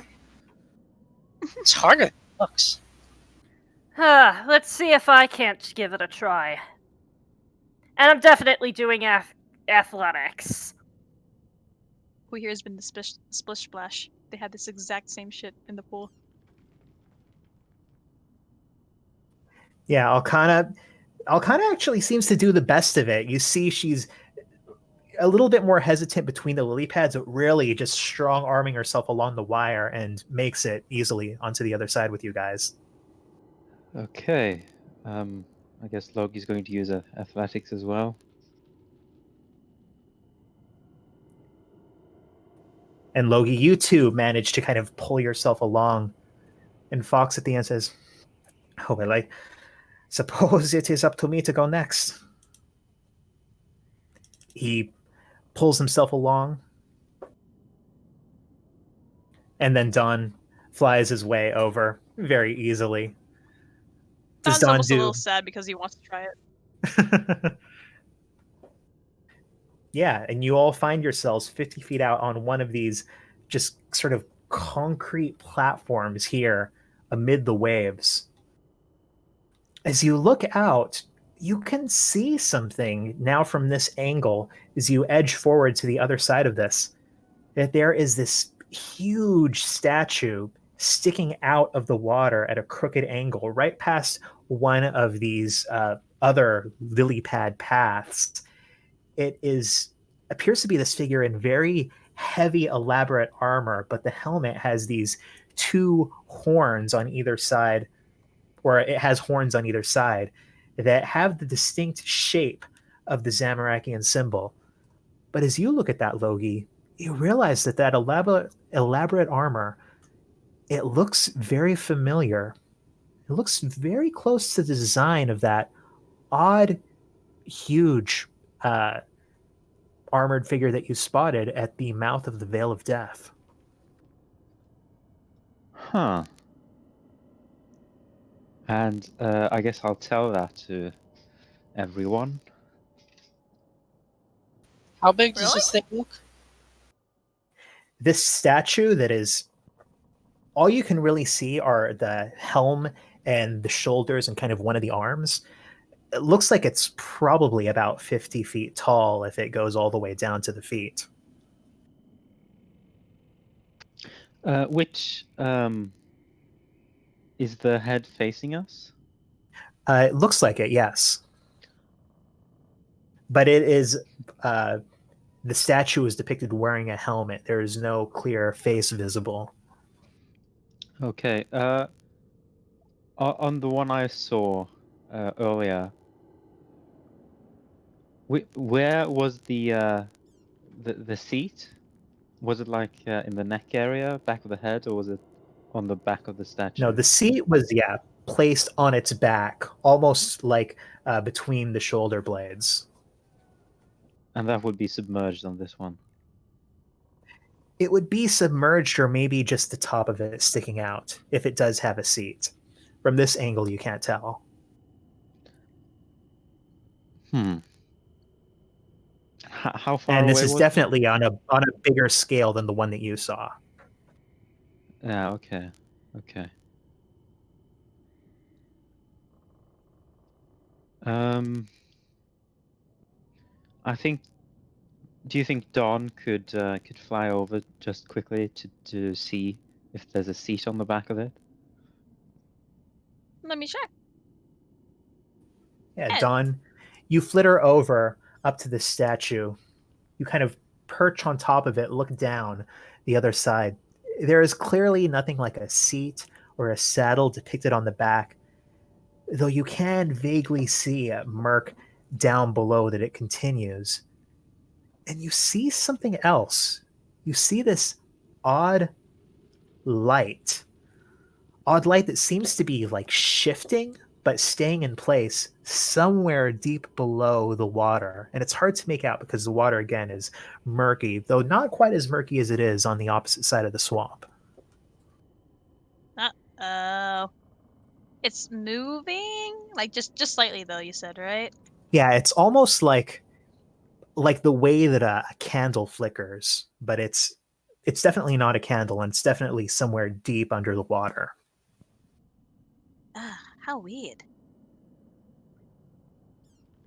And you But really yeah, can't see. staying in the same place. It's not like moving around, just staying in the same place and with an odd movement to it. I think Dom's gonna fly back and say, I didn't find a seat, but I saw there's a light under the water. Light in the water. Almost looks like a candle, but I mean, can't be. I don't like the sound of that. What color was the light? It seemed Orange? to be kind of a yellow, then going to an orange and a greenish.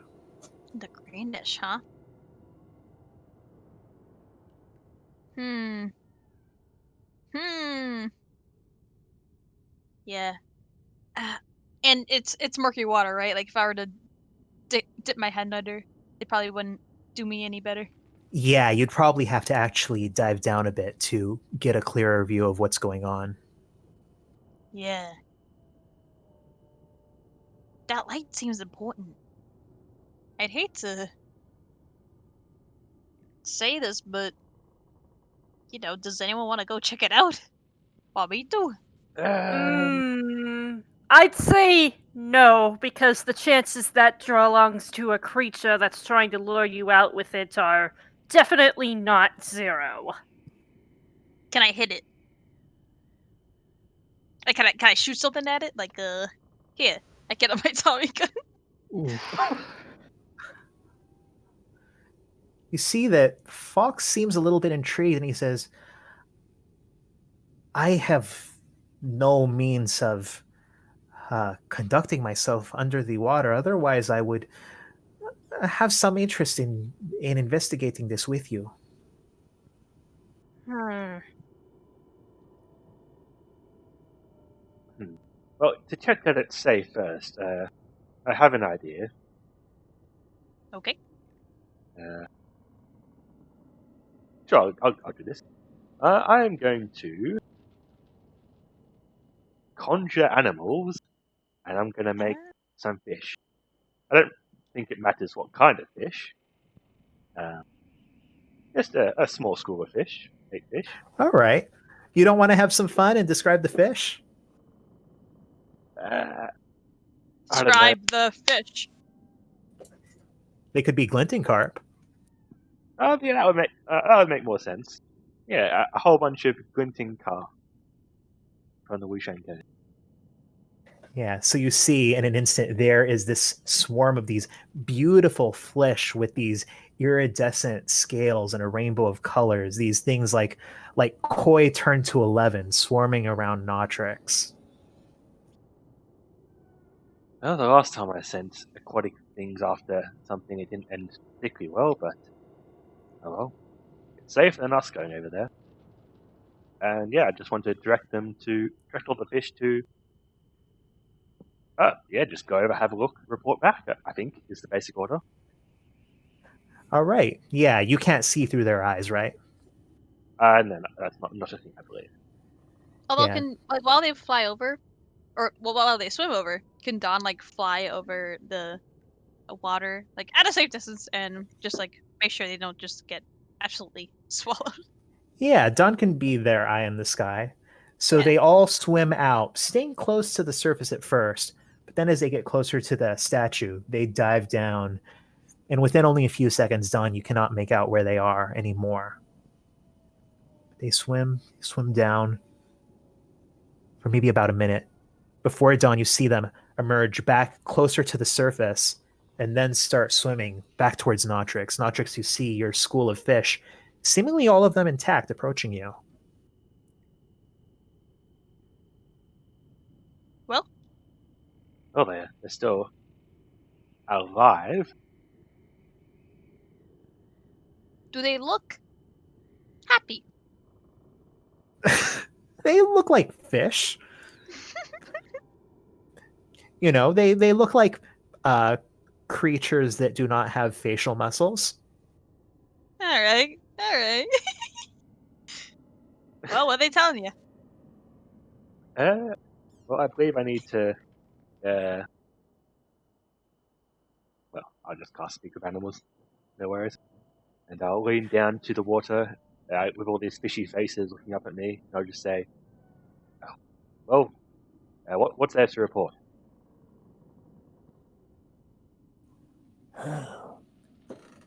Buildings. Statues. Wires. Well, that's what we Down. see up here. What was the source of that light? Oh, some statues. Swim close and see things. Seems like moving things, but you can swim through them. Moving things you can swim through. So not alive, just moving. Maybe alive, but you can swim through them. Water tastes bad. What do you mean by swim through them? Like, are they ethereal? Go right through them, or just swim past them? Swim close to statue, then a bright moving thing. Swim through thing. Don't taste anything except for a bad taste, because water tastes bad. Water tastes bad here too. I see, and you didn't feel anything going through this glowy thing. It didn't feel bad or anything. Feels bad. Feels bad like rest of water. But you didn't get hurt going through this energy field, I don't know, thing. I don't think so. Right. And that's what was causing the light. Swim close to statue. See bright thing. Tastes bad, like regular tastes bad. Doesn't feel like nothing. Yeah. Did you see any signs of predators? No. Can't see too much. There's no strange water currents or things like that. Oh, air currents seem to come from over there. And one of its fishy heads kind of points its whole body towards the direction of that kind of rocky lagoon. Let's see. Well, Matrix there sort of gets up and turns to the others. Well, what I can gather is there's a statue down there, I think, and it's surrounded by some sort of glowy light. Might be magical, might be... organic, some sort of glowy seaweed or something. It's not quite clear. Doesn't sound too dangerous. Yes, the fish weren't hurt passing through it.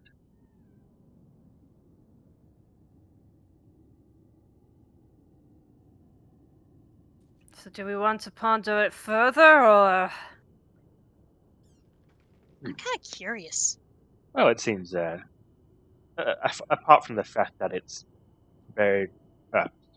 submerged deep in terrifying water, it doesn't seem dangerous. There was no sign of any predators, and well, I can send the fish to patrol around in case something does pop its head up. Yeah, why don't you send a fish in there? I did send the fish in there. They just saw a statue. And they're not smart enough to figure out what that means. Alright. Well, I mean, okay, can you ask how big the entrance is? I can ask. So, fish, this statue. Did you have to go in an entrance, or is it just sitting on the lake floor? Just swim down. It's just the statue right there, nothing blocking it. It's just sitting there. Yeah. Swim close to one of them and see light. What shape was the light? Lots of shapes. Sometimes looks like person, but it's not person. Can't swim through person. Looks like person. Does the person look like... Or, okay, sorry. Does No, you go. Your question, Ted. Okay, I could ask you to ask it. Does the person look like the statue?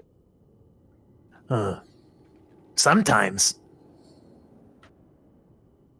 Sometimes. So is this a ghost then? Possibly.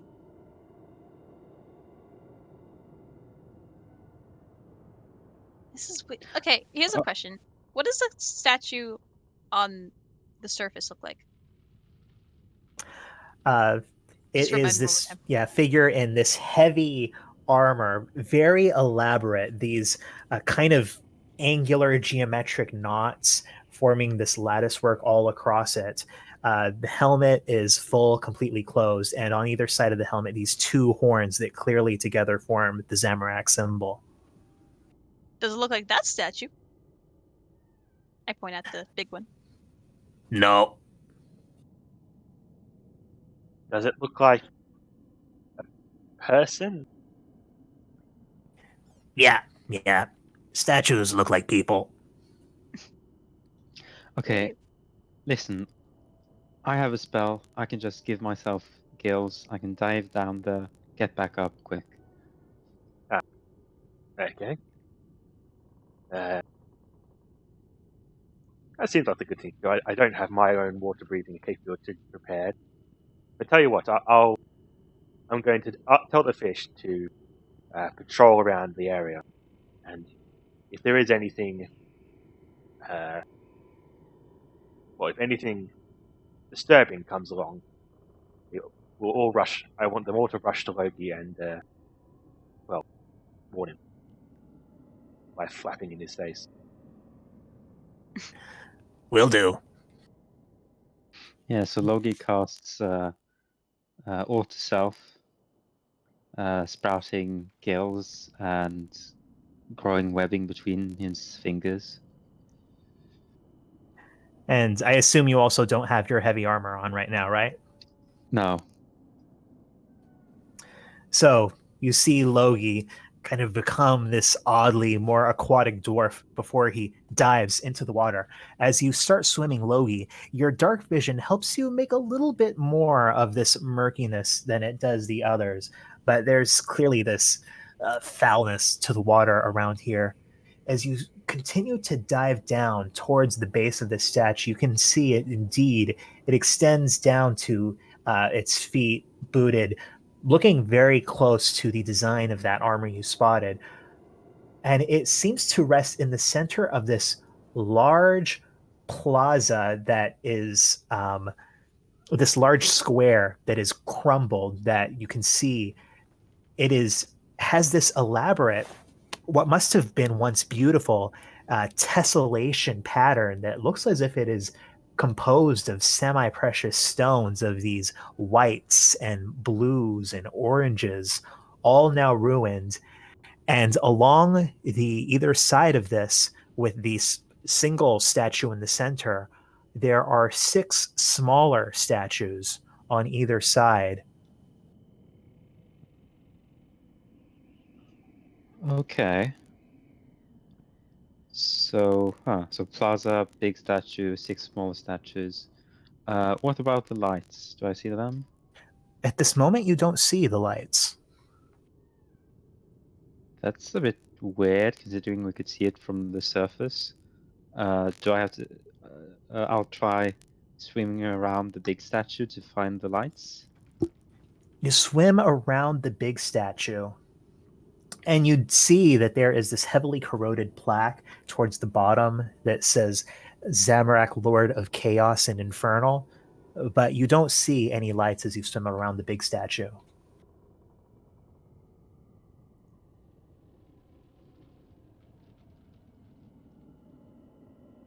Okay. Were there 6 statues on each side, or small statues, period? 6 on each side, 12 total. Okay. That makes a lot of sense, I think.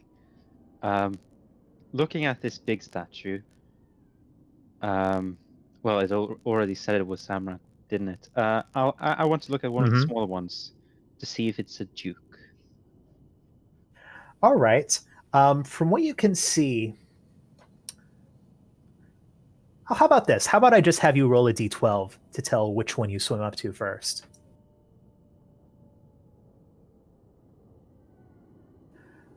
All right, you swim up towards one of them, and as you get closer, all of these statues look heavily corroded. They seem like they were carved out of some kind of stone at some point. But from what you can tell, this figure, it looks like a Hapfernic wearing this cloak with a high collar. And as you approach it, suddenly there is this bright light all around you. You kind of swim back, and you see that there is actually this orb of light in front of it, and it is showing what seems to be the figure of that statue, but not as a heavily corroded statue, but instead as a very stylized, almost looking like a painterly illustration, as if it is a like a Renaissance era painting come to life of this figure with this deep purple red skin, this trim beard, wearing this red cloak with a high collar and these horns on either side of his head. And you hear very muffled, coming through the water, this sort of stentorian, archaic form of infernal saying, "First Legatus, head of the military and mastermind of the Red Minaret, Duke Cacus, Lord of Ways and Gates. Duke Cacus brokered the alliance with the Orcish mentalists." And then you see this painterly illustration change into this figure standing in the middle of all of these very stylized orcs wearing robes and wearing odd headdresses. And then the scene shifts again. Known as the most loyal Duke of Zamorak and the de facto governor of Urb Rubena. Then another one of him standing on some kind of a high promontory on this building that has this elaborate scalloped geometric patterns, almost a deco look to it, and these crowds below. And then this light goes dim again. Okay.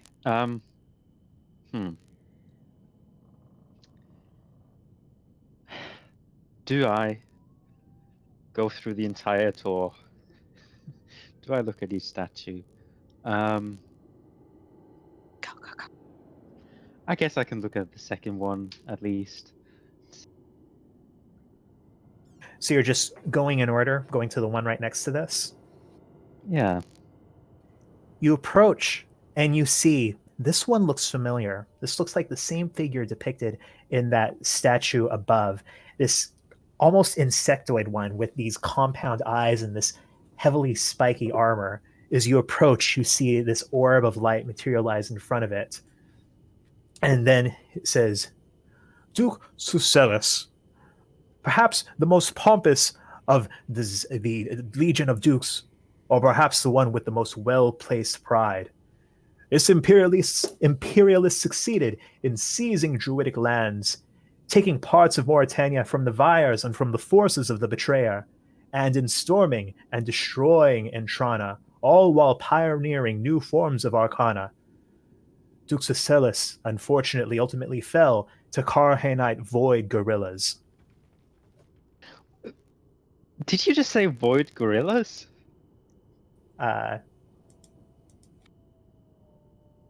Oh, gorillas, not. Okay, okay. I thought it was gorillas as Okay. well. Void gorillas! That makes a lot more sense.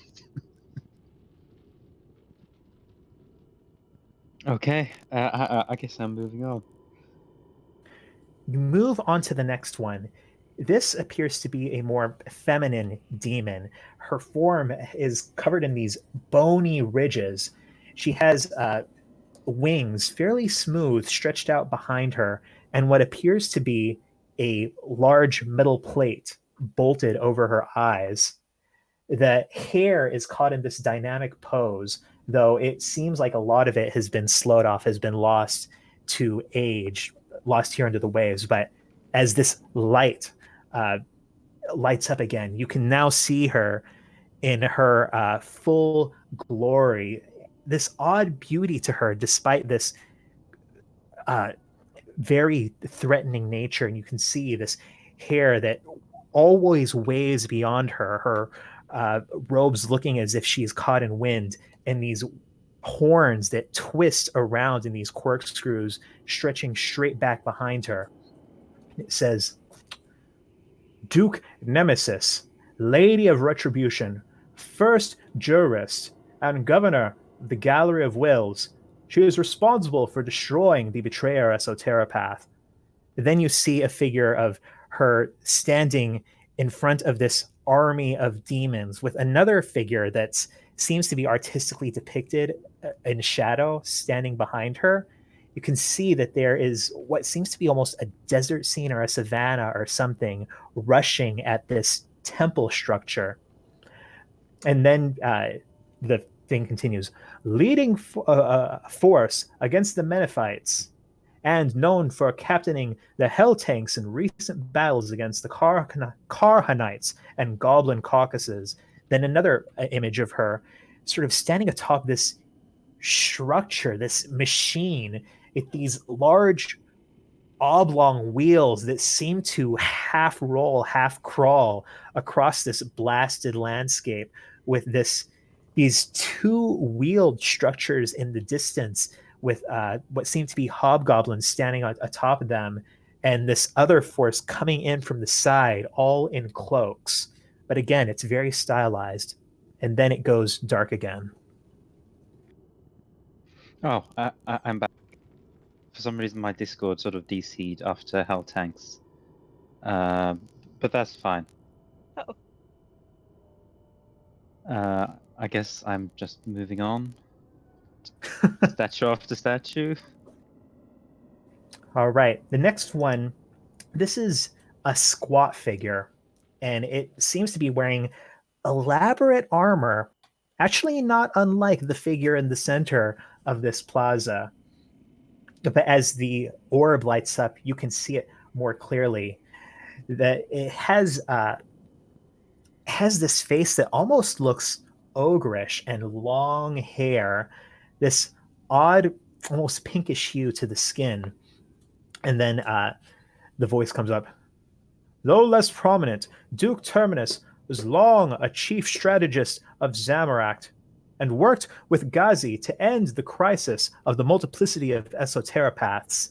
Then you see um, this same figure alongside a smaller winged demon that looks very similar to the one you saw in that other statue on the surface, and this sort of rocky skinned dwarf standing atop this ridge with some indistinct orange glow and fire emitting from it. And then it continues. More recently, Terminus has emerged as a general and chief engineer of the Empire's war machines. Then, similar to that hellish oblong wheeled tank that you saw in the last vision, him sitting apparently within the interior of one.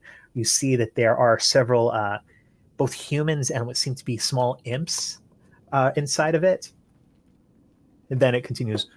Duke Terminus may not be known for his loyalty, but he epitomizes the values of shrewdness and opportunism. Then it goes dark.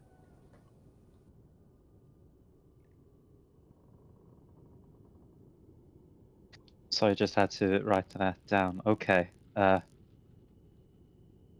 I'm just going to keep moving on as long as the others are okay with it.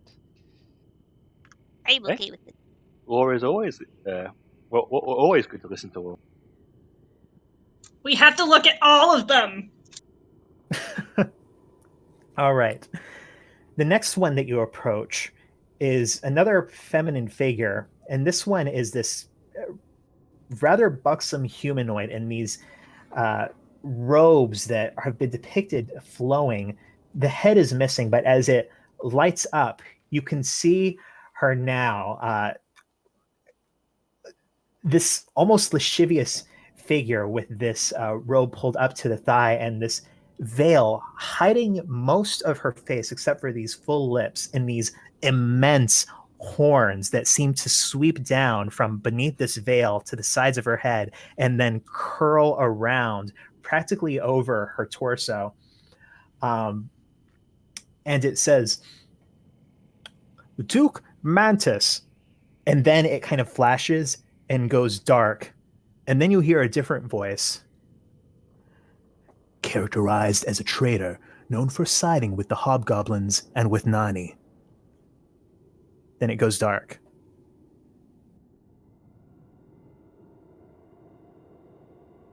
Ah, I guess that's why her head was cut off. Siding with Nani, that sounds like a good thing, I guess.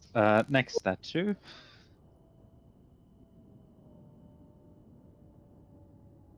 All right, the next statue, which you see is the last one on this side of this broken plaza.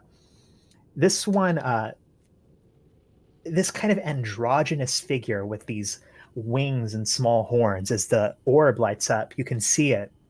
Coppery skin, very androgynous, leathery wings. And the this time you hear that second voice starting right from the get-go. Duke Mephidas' cruel obsession and pettiness has made him an enemy to both elf and demon kind. Goes dim.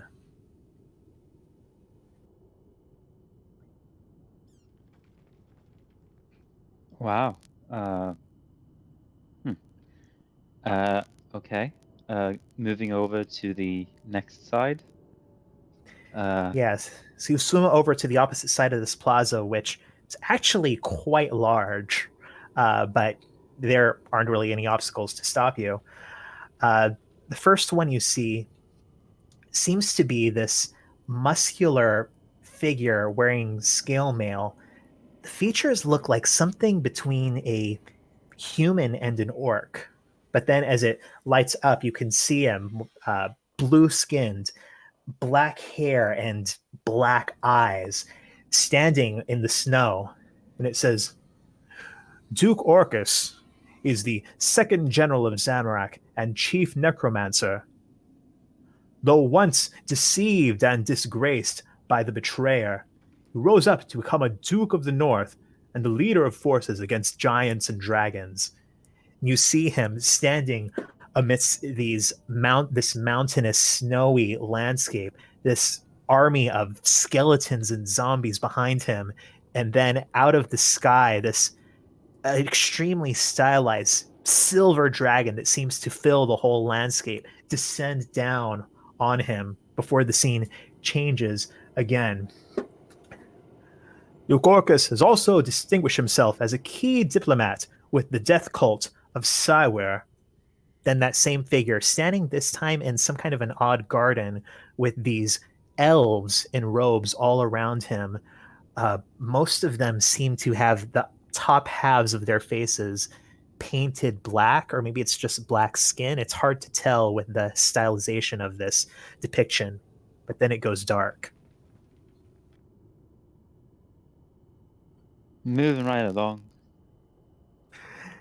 The next one, this statue looks the most distinct from the others. This is a corpulent, demonic figure. He seems to stand on 4 legs, a bottom that's something like a hippopotamus, but above it goes into a more humanoid torso with this indistinct jawline that's just sort of these mounds of blubber and these 4 horns on either side.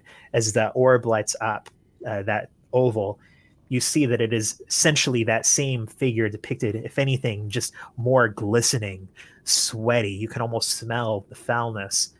And it says, Duke Maximus. As he waves his hands, you can see that now that there is the jewelry, these layers of golden necklaces of jewels on these fat fingers, of adornments on these 4 horns. Treasurer of the Empire, and instrumental in the building of Catagon, rubium, and metallurgy industries to establish the Empire as the world's most powerful economy. You see him now standing over this, what appears to be a quarry with these huge machines made of these kind of lattice works of metal girders, extracting some kind of a bright orange material. And then it switches again. Governor of the Central Valley and of the Jeweled Reservoir, he leads our forces against Lema and the Coiled Emperor. You see him on this, almost like a runway on this palace that's half built over this lake, these poplars kind of stretching out to either side of it in the distance. And you see before him is what appears to be a hydra with 3 heads that have all been gathered up into this metal collar, and then the whole thing fades.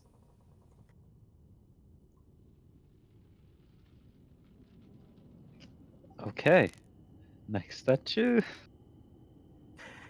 This one has a fairly human look, but from the angles of the face, seems to be handsome. And as that orb lights up, you can see this muscular, blue-skinned Adonis. He has these curling horns on either side of his head and these wide, immaculate wings.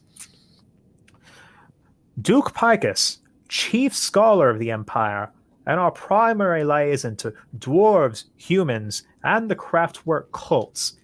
The scene shifts to him in some kind of a grand hall, these tall chandeliers that seem to be 100 feet tall just in and of themselves, meeting with these delegations of what seem to be humans and dwarves, both dwarves like the kind you grew up with and those that have that more odd rocky skin. Then it goes dark. Okay. Next. Now, this one is another figure that you recognize. You've seen it twice now. Small, kind of spindly, these huge wings. And as the oval lights up, you can see more detail of its face. These very large, intelligent eyes and this almost bulbous head. But he's also wearing what seems to be a dressy outfit. This almost somewhere between a stockbroker and a king in these fancy robes. But it says, Duke Quirinius, among the most insightful of the upper echelons, he first identified the insurgency, the chaotic rift, the potential exploitation of druidic magic, and the subterfuge of the betrayer. You see that the scene quickly shifts between him standing above this, seemingly in the shadows, this parade of these tall figures. Even with how small Corinius appears to be, these figures are massive on another scale. And they're wearing, all of them wearing armor similar to that huge set of armor you saw before. And they are in this place that seems to be glowing orange. And then when it shifts again, you see him uh, appearing in this other cave and standing in front of what appears to be a druidic circle.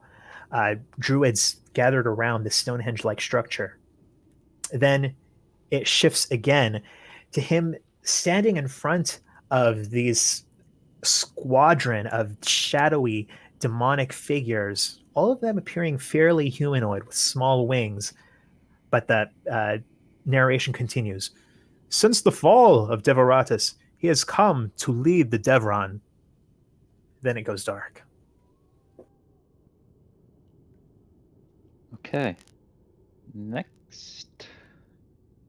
This one is probably the least detailed statue. It simply appears to be a robed figure, no trace of a face. And indeed, when that oval lights up, it is simply this dark purple robe from the back.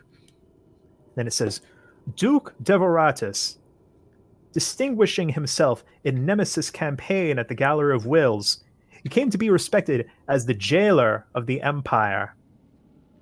You briefly see an image of this temple standing in the middle of the savannah before it suddenly explodes in this just pillar of ash. Then the narration continues. Devoratus revolutionized the means of containing and extracting from enemies. He has also pursued the remnants of the betrayer's followers and kingdoms with an uncommon doggedness. You see an image of these what appear to be werewolves kind of in this valley before suddenly this robed figure appears in the distance and all of them suddenly just appear to be incinerated. Then it continues.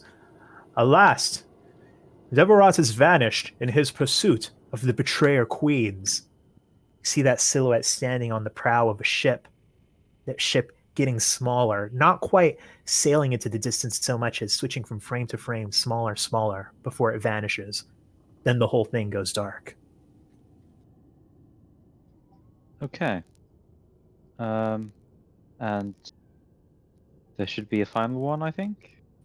Yes, you come to the last one. And this, it looks like maybe the most corroded, but it seems to be an eye scene. Is that orb lights up, that oval, you can see this eye scene woman, muscle bound, wings huge, even for one of their kind, and this midnight black. Her hands end in claws, and her face is contorted in this expression of rage.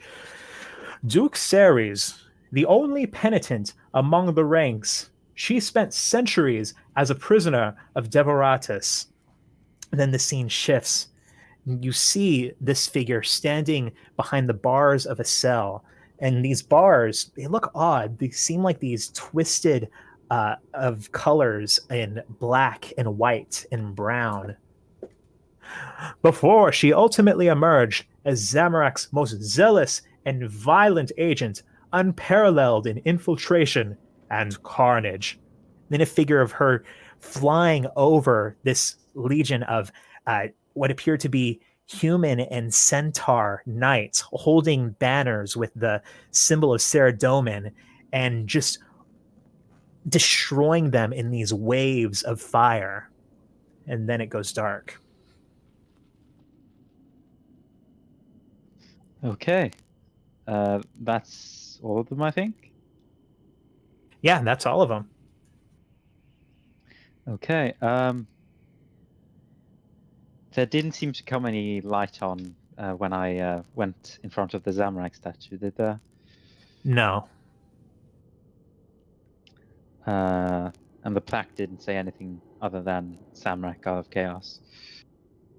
Lord of Chaos, but yeah, that's all it said. Yeah, Lord of Chaos. Okay. Um, is there anything noteworthy left here other than the statues? Not really that you can tell. I mean, there are well, I mean, there's a lot noteworthy. There are ruined structures leading out all across from this place, and away. You can see that there are kind of foundations of buildings deep under the water that look as if they're corroded or else they're riddled through with boreholes. I mean, there's a lot to see if you really want to stay under here, but nothing that doesn't seem like it's a whole other excursion. Yeah, okay. Can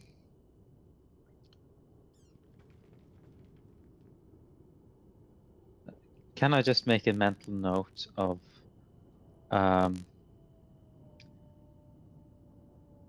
never mind. That is not important at all. Okay, I'll just surface and go back to the others. So you start to swim to the surface. As you do, you see that all of these glinting carp are swimming around you. Kind of annoying that they're all getting in your way as you swim up. You all watch as Logi emerges, and then another something emerges right to the side of him, something just floating on the surface of the water. Then another, and another, and another, and another. And Logi, you turn around to see this head on this long, spindly neck rear up from the water, almost draconic or serpent looking, and give out this horrible. With that, let's go ahead and take a break. Go into this combat. Nia, you look out and you can see these 5 floating things around Logi before one of them on this long serpentine neck suddenly rears up and gives this horrible gurgling cry. You see the water churning around it, something deeper, larger below. What are you doing? You can only clearly see one of its heads, which is right behind Logi. Is she aware that it is a hydra, or does it just look like some serpentine sea creature?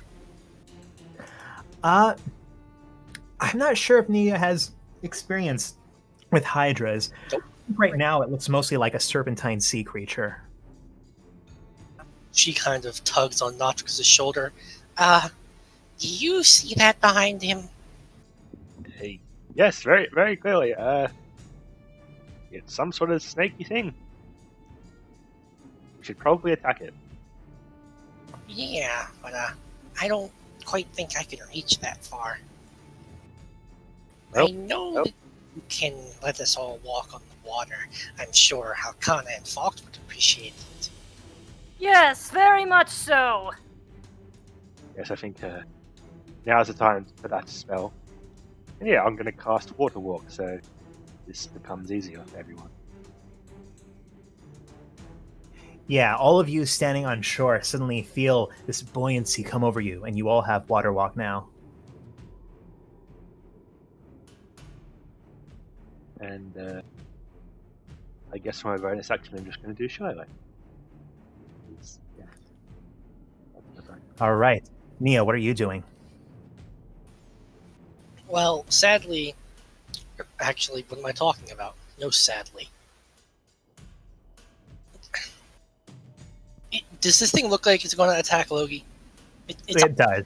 Yeah, okay. Definitely. Yeah. No, she's just going to run up onto the water. She's going to Naruto run. Because she's running on water.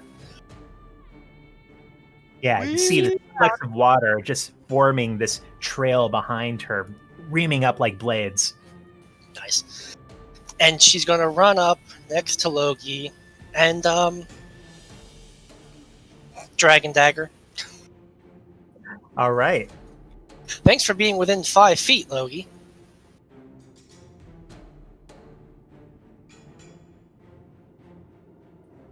Yeah, 2 quick swipes and bang! You just strike through the neck, and you see the rage drop from this thing's eyes as that head falls, splashes into the water. This dark, reddish purple blood oozing from the stump. And then that was only 55 feet, so I had to use my bonus action, so I can't attack again with a bonus action. But I can move this way. But, oh, well, it fell down, so I wouldn't need to worry about mobile. But it can't attack me because I have mobile. All right, very good. Can my fish try and attack? Or I don't think that fish, like these kinds of fish, really have much of an attack. that's it. Can they use the help action? To do what? To flop in front of it and give us advantage. That is a real stretch. I think mechanically it's within their abilities, but I mean, I don't know. Nah, he's like beta fish, bro. Nah, it's fine. They're just fish. I'll put them aside for use later then. All right. So, you see that this Logie all around you, you breathe a sigh of relief as that one head flops into the water. Then you see another one, and another one, and another one rising up on all sides of you before all 4 of them at once rear back and zoom in right on you, Logie, and try to bite you.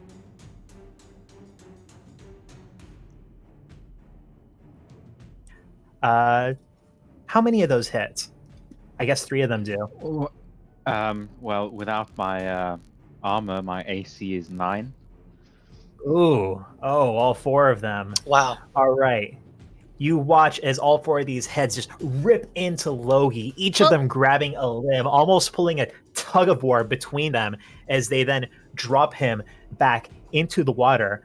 That's a total of 26, 36, 39 points of damage that you take, Logie, as you watch as the stump, 2 little nubs start to grow up in this odd membranous film.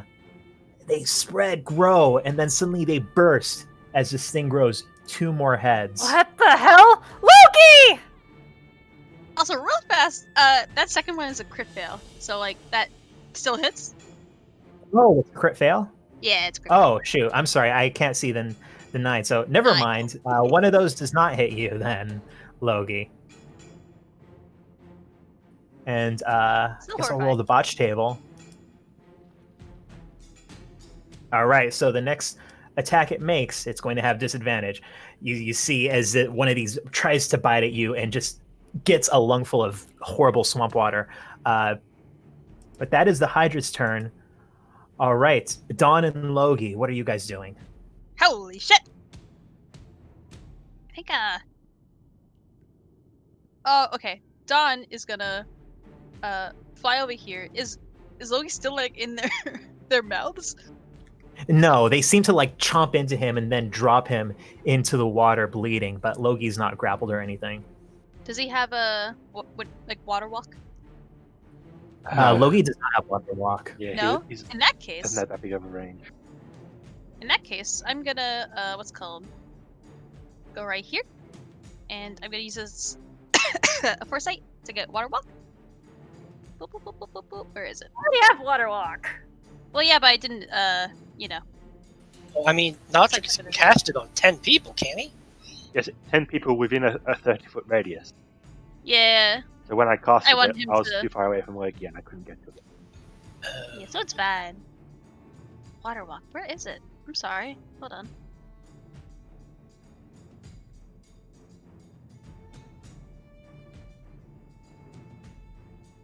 Can I just say I cast it because I definitely have it. It's just.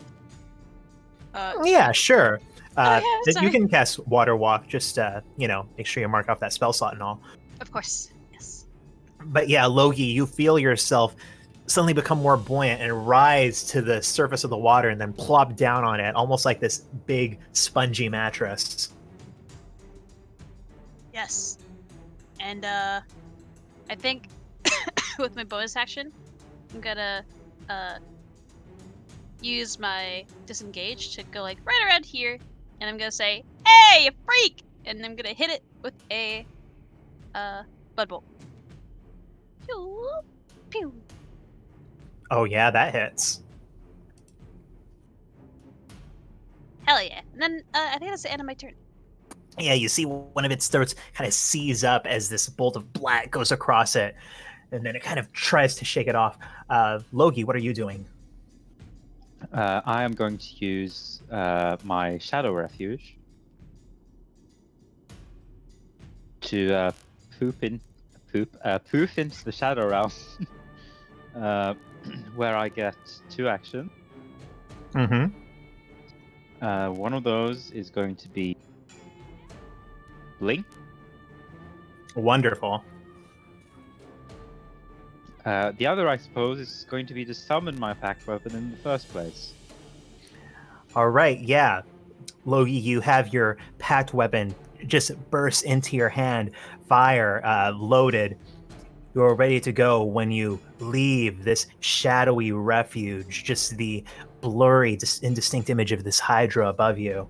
That is your turn? Yes, but I think I don't stay in the refuge for a turn. It's only after I've... Yeah. You poof back out of it and onto the surface of the water. Okay, and the blink doesn't protect me. I don't get sent into... Yeah, okay. All right. All right. Now it is Team Paladins. Fox turns to you, Alcana. He says, I think our best course is to just try to bring this thing down as quickly as we can. It looks like a beast. It does not look intelligent. Indeed. And I think that Elkanah is, though she didn't see Logi do it, she's going to summon her own shiny, newly packed weapon into hand and just head in the Hydra's general direction, though she doesn't know it's a Hydra.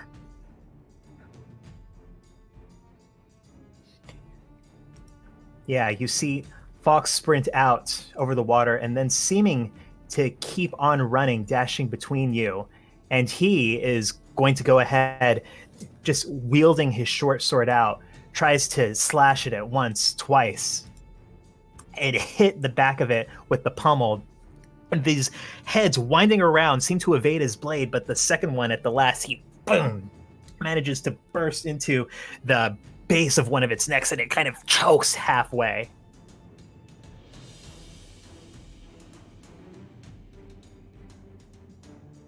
Alcana, are you doing anything else or is that your turn? That was my turn. All right. Nia and Notrix.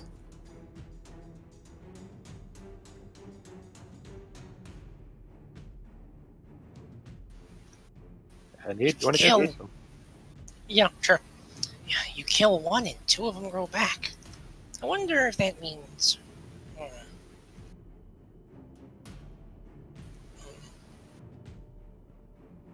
I have an idea. She's gonna take a step forward to it, and she's gonna hit it twice. Except, ooh. Oh, okay.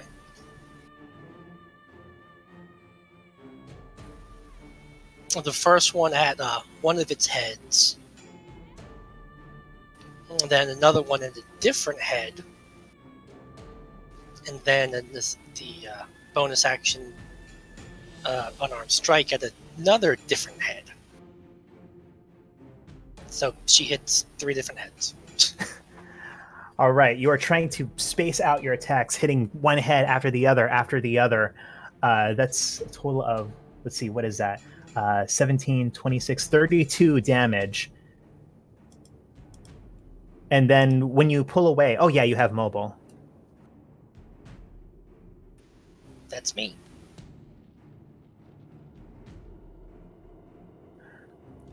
All right, and Notrix, what are you doing?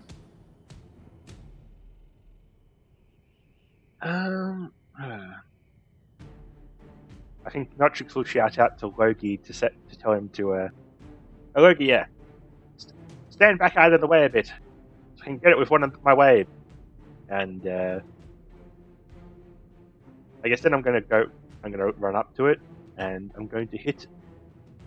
I guess I'm going to hit one of the heads that Nier didn't hit. He's seeing what she's doing, and he's also trying to space it out. Wow, that was a critical fail. Oh no. All right, you gonna roll botch on that or no? I'll roll it. Okay. So, as you try to hit this thing, you find that one of these necks actually twirls around and manages to grip your staff in it as you try to pull back, and it tries to pull it away from you. Notrix, I need you to make a strength check. Oh, this is much worse than what I thought it would be.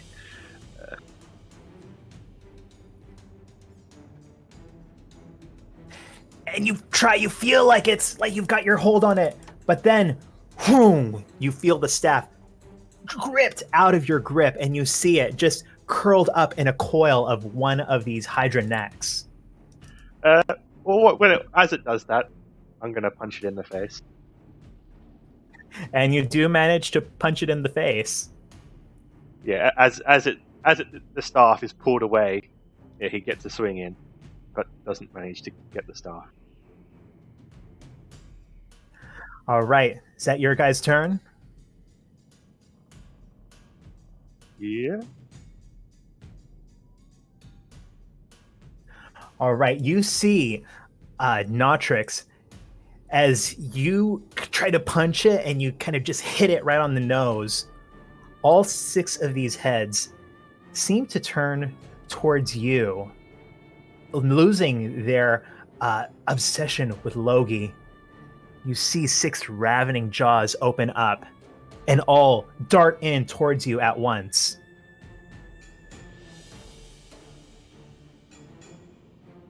And your AC is 18, so 4 of those hit. 18, so 4 of those hit.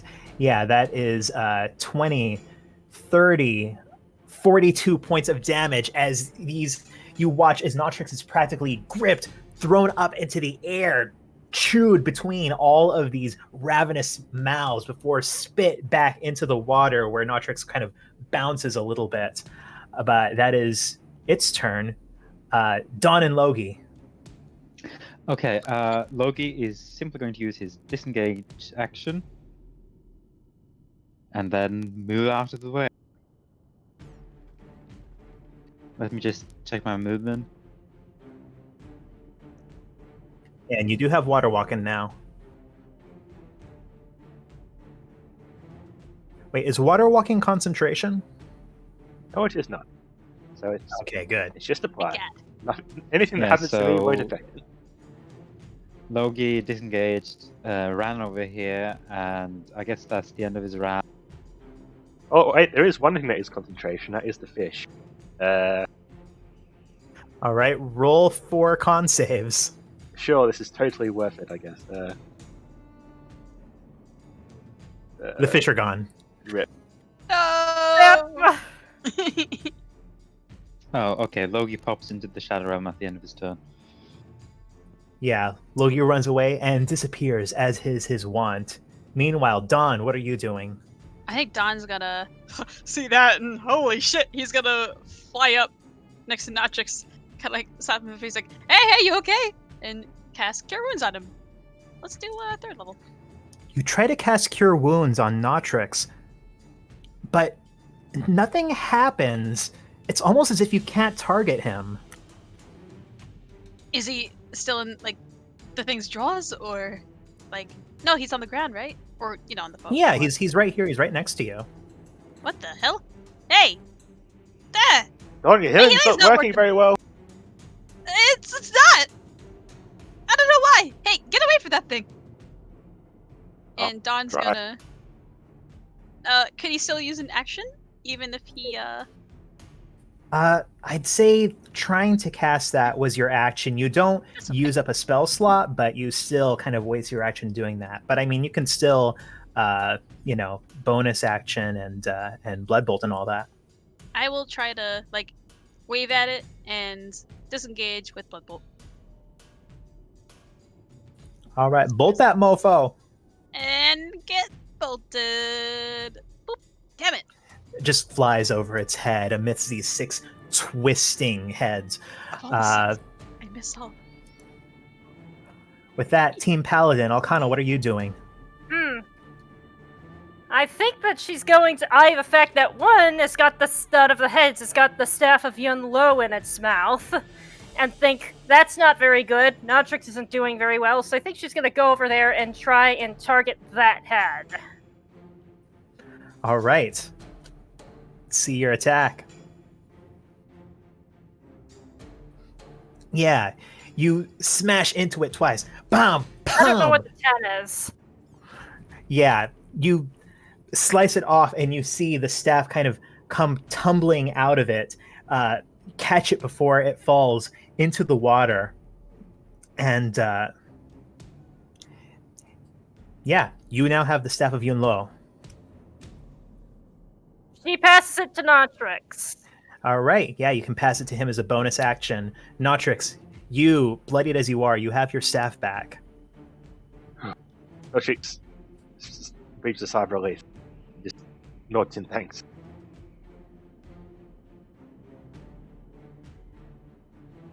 Meanwhile, Fox rushes up, and he is just trying to slice down into the body of this thing. Wow! 2 crit. What? He manages to land just 1 hit on it, but it's not looking great. Yeah, those first 2 were Not crit looking fails, great. by the way. Yeah, they're crit fails. Okay, let me roll the botch. God damn, man. Oh my god. It's not the worst. Yeah, you see that first one, he manages to bam hit himself with the edge of his blade, give it like a surface wound to his thigh, and he goes tries to hit and jams it right into his kneecap, and he's half hobbled, and he's at half speed for the rest of this encounter. Are you alright? That looked rough. I am wonderful. Sometimes I mean to do stupid things like that. Keep fighting. All right. Nia and Notrix, what are you guys doing? So we've Logie out of the way. I am going to use a tidal wave, and I'm going to try and hit, well, all of the heads at once, sort of like that, basically. All right. Yeah, And like it an makes avatar, a just dexterity saving throw. Yep. Like an avatar just moves his arms, and a wall of water emerges out of the water and washes over it with force. Yeah, it just is washed by this. And What happens? it takes damage and is knocked prone. And I'm going to cast this at 4th level. I should have said that okay. before. Next time, say that when you cast it. Yeah. Wait, no. I don't think it actually does anything when I cast it at high level. So never mind. Oh, okay. Does it But really not say yeah, that? go ahead and roll. Roll Okay, that never- 48 bludgeoning damage. Wow.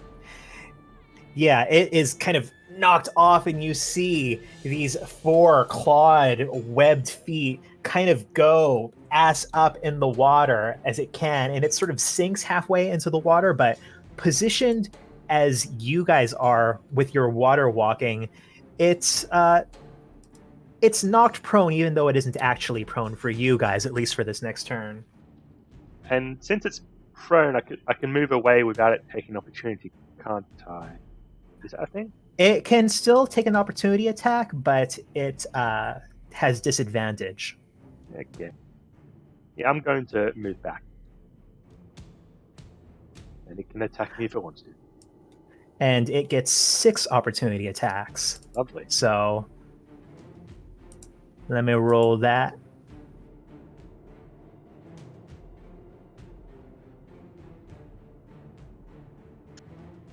Oh, 2 of those hit. Yeah, these heads just kind of flail impotently towards you as you move back, a couple of them biting at your ankles, but you manage to get back. Nia, what are you doing?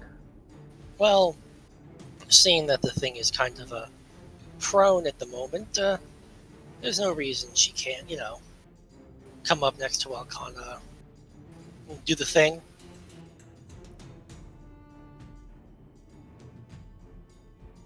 Woo! And then another, Oh, Holy shit! there you go. All right, 34, 44, 47. Hot damn. Jesus Christ. Let Oh, it breathe. shit, yeah! Give it a fucking chance, bro. All right. Yeah. You are just bam, bam, bam, jamming into this with all of your might. And you see, from the force of this, one of its heads, just from the gore at its chest, kind of comes loose on its body and then sloughs off into the water. Then, yeah, she's gone, move back again. Because mobile. Yay. Oh, yeah, that's right. So, you see this thing kind of swimming, dashing around in the water, trying to get itself back up, upright, treading around where all of you are. Its heads flail around, angry, and they focus right in on you, Alcana, as you are the closest to it. Well, actually on you and Fox. So 3 of these heads seem to go right for you, Alcana. Oh, those weren't supposed to be with disadvantage. But I believe those both hit anyways, right? Yes. Yeah, so 2 bites towards you, another one.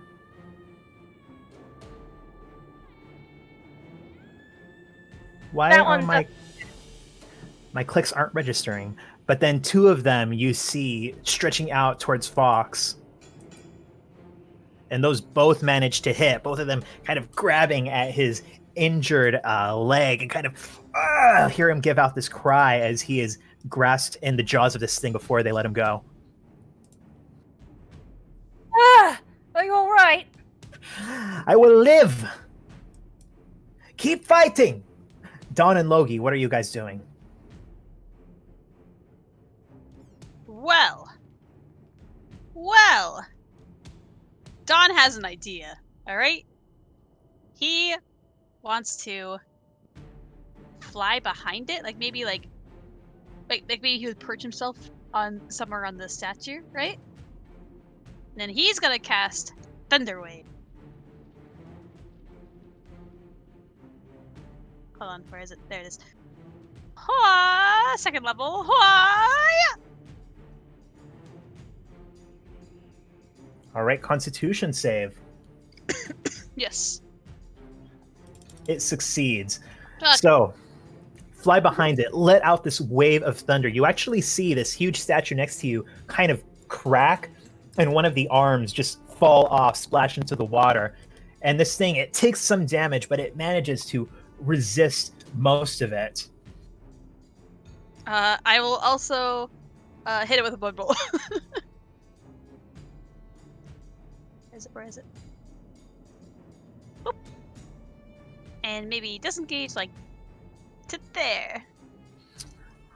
Yeah, you line up your blood bolt, bam, just into its body. It shudders a little bit. Okay, and then Logi Logi. poofs out of Shadow Realm, and then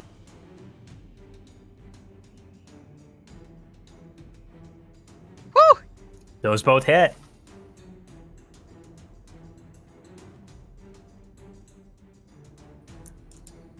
Yeah, bursting towards it, you see that a chunk of its jaw actually seems to come off, but it manages to hang on, but it's starting to look rough. okay, and I re-enter the Shadow Realm.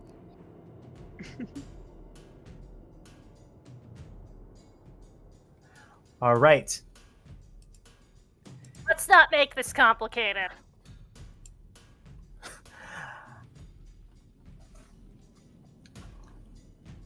All right, yeah, that's your sword, your pact weapon. You slice into it twice. Fox tries to slice into it himself.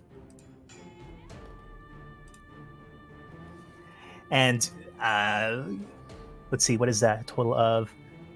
Yeah, it is. You both just managed to cut into this thing, leaving these wounds gaping, but it is still managing to hang.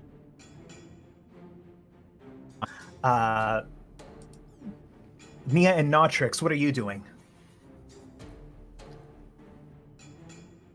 Oh, I just realized I messed up the macro for damage there on Truth. Yeah. Oh, really? Oh yeah, it's always rolling ones. Yeah, I messed that up. Can I re-roll that? Sorry. Sure, yeah. Reroll the damage for those.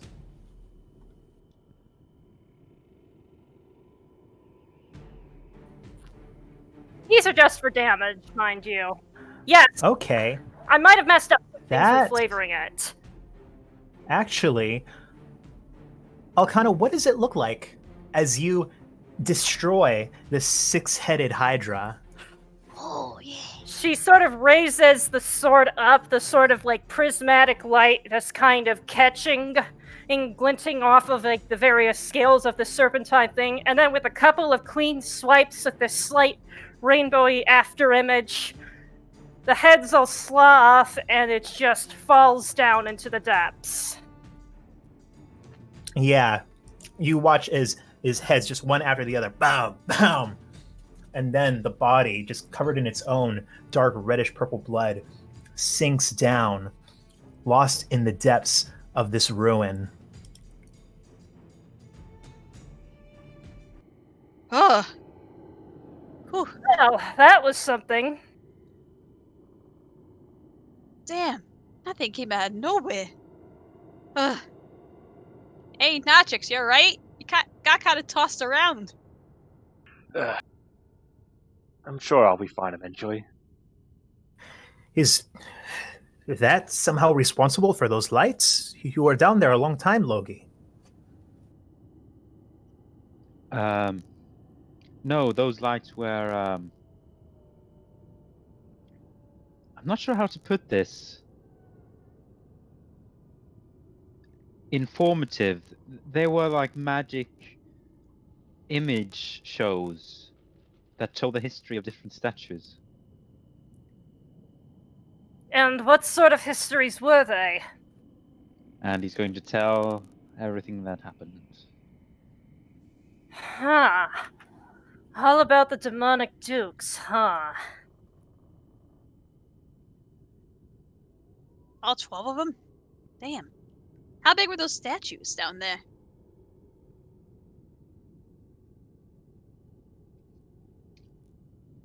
I guess he's going to say how big they were, Yeah, how because big I'm were not entirely sure. Yeah, most of them seem like they were around between 2 and 3 meters tall. Probably closer to 3 for most of them. Yeah, so a good deal taller than most people. So you can't carry them out. Okay.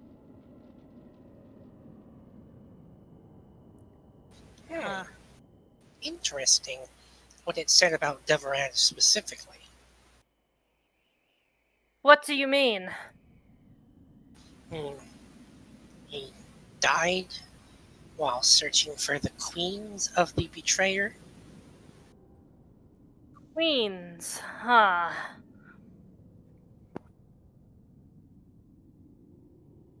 Who are the queens? Kind of just sort of has like this sort of like look of realization, but doesn't say anything out loud.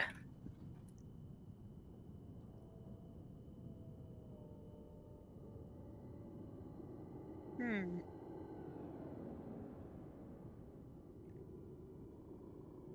Oh, I guess that seemed pretty worthwhile. Yes, it was surprisingly worthwhile.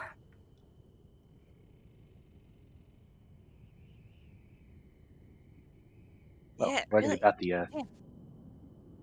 early history of Zamorakian society is fairly interesting, considering it's Didn't think sort of you'd find. what people are trying to recreate now. Yeah. Didn't think you'd find a museum down there. Yeah, it seems that they were quite intent on preserving their history. I guess it was a large public square of some kind. It sunk.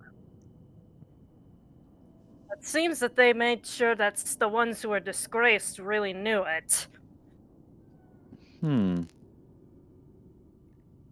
If that was a public square, this is a silly thought, but aren't squares usually situated sort of pointing towards a place of interest? If you get my drift. I mean, that is generally how you tend to construct things. So maybe we can use this square to find out where the most interesting parts of the city are. So, like knowing where that square is, what is directly north, or well, directly sort of head on from those statues. Well, you see that there is this another one of these chains of wooden platforms floating that kind of go just over that square. Those were those funny little things that I also drew poorly on the map, right near where you were swimming. And that, looking down that one, you see it seems to wend between some of these larger broken hulks of buildings. From where you are right now and just how damaged this landscape is, it's difficult to really tell exactly how prominent this place was, but yeah, from what you can put together, maybe a little bit more difficult to put together from the original ruins, but at least from that platform, that must be leading to somewhere that somebody thought was interesting. We can all walk on water for another like 53 or 57 minutes.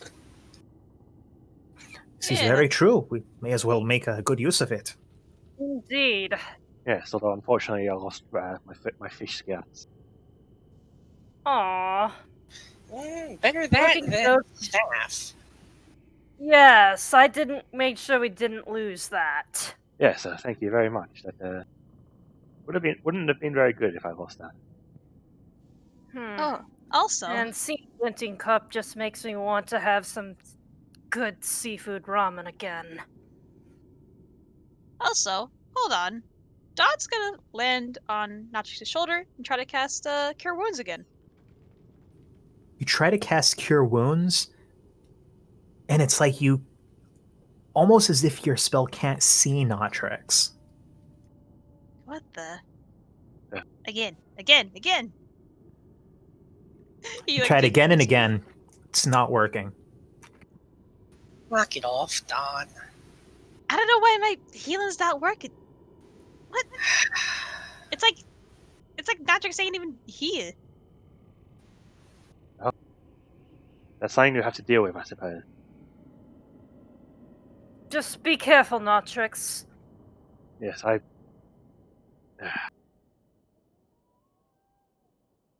Don? may need to take a rest. Maybe. Maybe.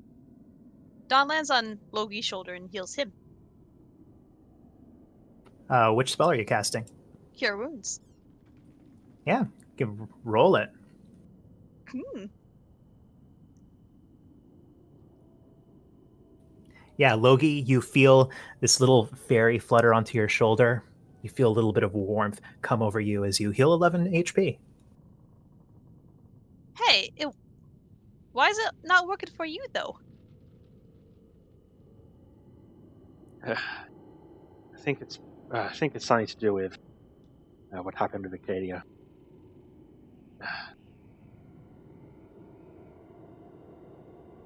What did happen there? Oh yeah. Well, from what I understand, Acadia managed to kill me, and well, Nogic sort of reaches into his pocket and brings out a fistful of sort of dust, which he just drops and scatters on the wind. There was this thing I found on the Isle of Juniper, I remember. It's something called an Omamori. I think it saved my life, but there might be consequences. Hmm. Oh no. I thought you just got knocked out. Damn. Huh, interesting. And So I think Notrix. Let's see. Yeah, Notrix is going to cast a spell, which I'm going to say to DM, and just to get some healing. Yeah, so Yeah, you heal those points. you see Notrix cast something on himself, and he looks a bit better. Anyway, let's carry on. all right. Yeah.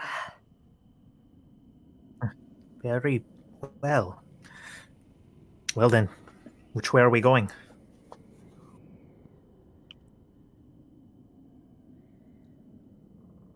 I suppose Was it north? we're limited said? by these wires and where they go. It seems to be the best. Well, not at the moment at least, but Oh, Yeah, true, we got true. boardwalk. We could follow the wires.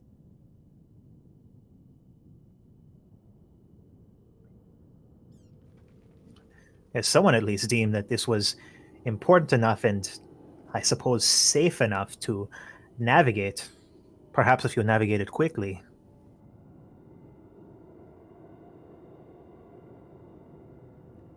Yes, let's move as much as we can before the spell runs out.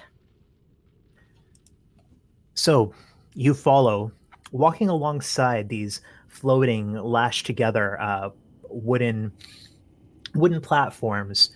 You occasionally spot more posts with these leather belts hung up. Seems to have not been used in a little while, but still, it's in good enough repair, and the rope that's using it is delicate enough, being hemp that's subject to rot, that you know this can't be something that's been abandoned for years. This must be something that is still actively used, if not all the time.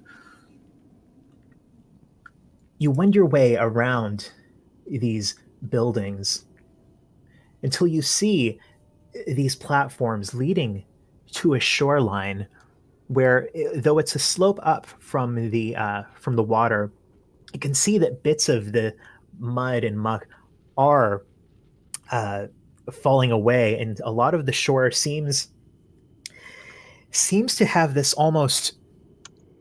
Have you seen like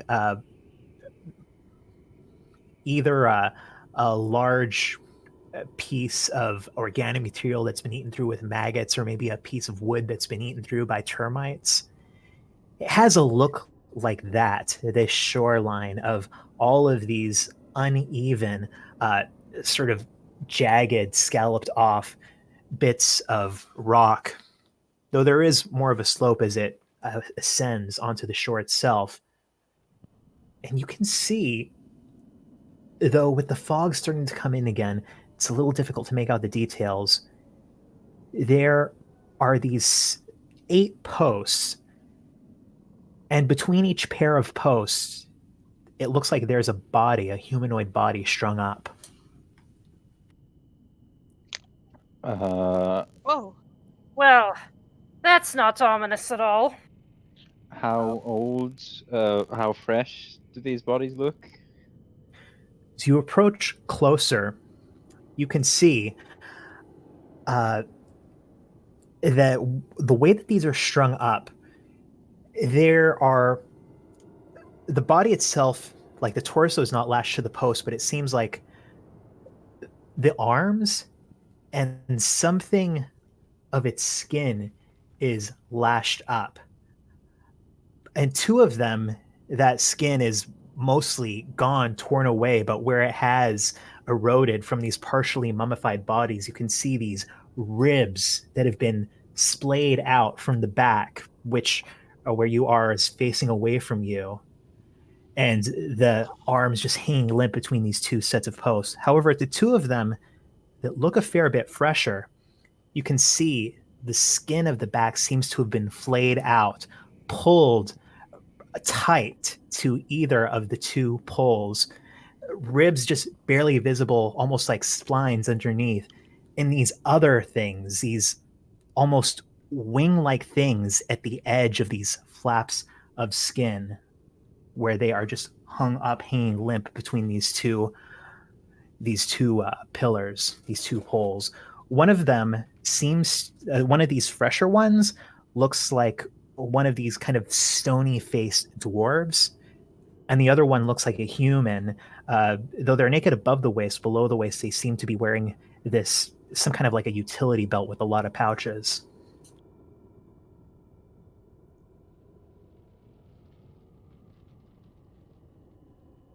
Ugh. Well, clearly someone wanted to send a message. Yes, perhaps people, or perhaps the inhabitants don't want visitors. They're It certainly all, looks like that. they're all facing outwards, though. So they're trying to keep people away from where we've been. Well, the bodies are facing us. Maybe we do not see where they have been splayed out, but certainly looks more presentational. They almost look like they have wings.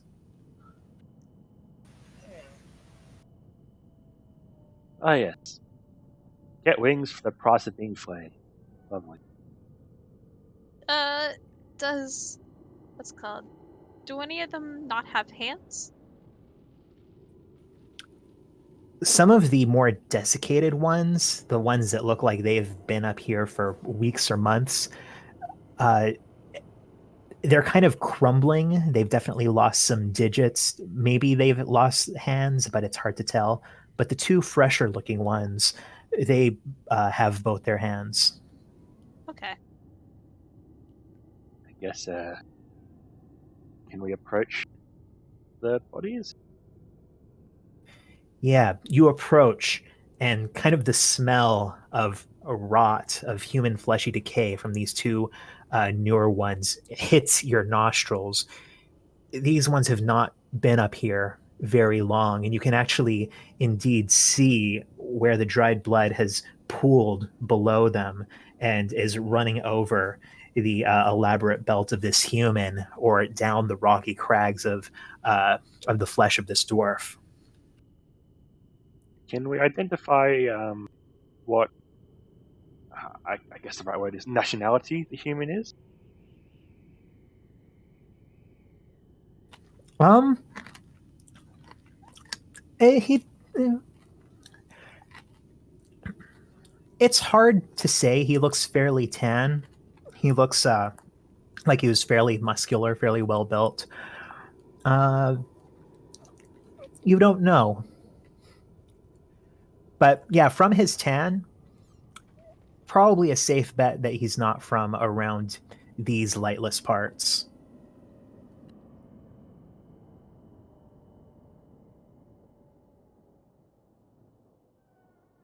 Well, I guess. Well, you mentioned his belt several times. Can I reach around and try and undo it and take it off?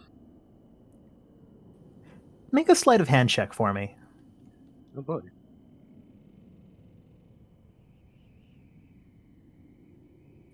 You reach over, find the kind of the buckle on it, very deftly remove it. Can see it's a few pouches. Open the first couple, they seem to be empty. But then the next two, almost caked shut with dried blood. One of them, you find a small vial of this effervescent red fluid. Another one, you find a small cloth pouch. You open it up, and it looks like it's full of ball bearings.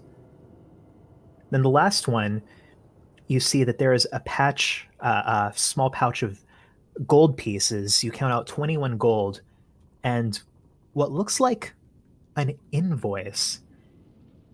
At the top, it lists that it is an invoice for contingency bodyguard work, contract for Mr. Otto Howe, uh, arranged by one Ilstrom Darkmoor, College of Material and Geoarcane Sciences, Wizard's Tower of Tor, apprentice rank. It seems to list 30 gold at the start and with an additional 15 gold at the completion of the job, though a note at the bottom indicates that the bonus is to be split with their guide. So this man was a bodyguard, well, the wizard, whose arm we found, presumably. Well, that clearly didn't end very well. But it looks like the wizard didn't end up the same way, I guess. Unless that hand wasn't the wizard's hand. There's no. Does anyone? Sorry, Matt, my words are not working. Does anyone associate the diamond tattoo with the wizard's tower? Suppose not. Maybe not. How about you said there's two bodies, right? So that was one of them. Mm-hmm. What about the other? The other fresher one, you can see the stout figure of a dwarf, these rocky protrusions on his face and gray skin, almost like a beard. Is wearing a set of trousers that are threadbare, bare chested. You kind of ease around the gore on his flayed back, pat him down. You don't seem to find anything. Okay. Huh.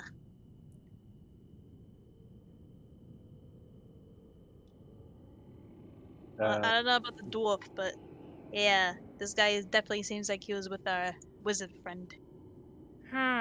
So clearly this expedition didn't end very well. And they mentioned a third individual, a guide of some sort. Or maybe points to the other body. Maybe that's the guide, but I don't know. I don't think that's something we can take for certain.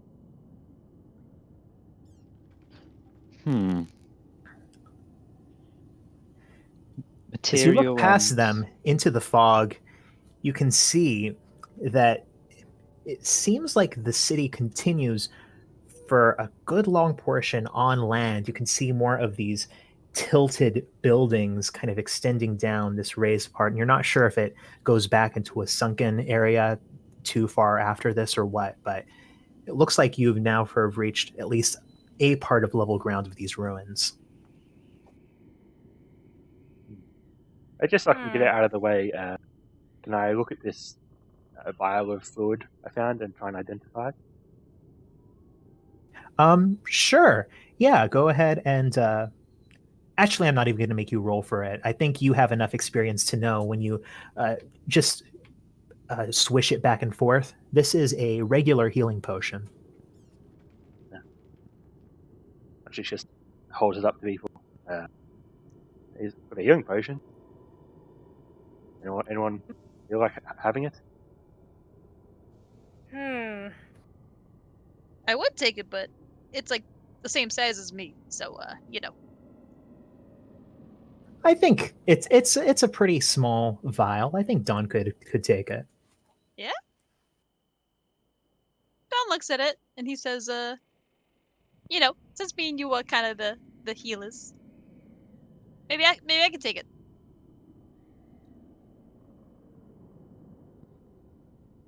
Sure, I don't mind. He's gonna take it and he's gonna uh wait till Alkana's not paying attention to put it in uh his tooth stash.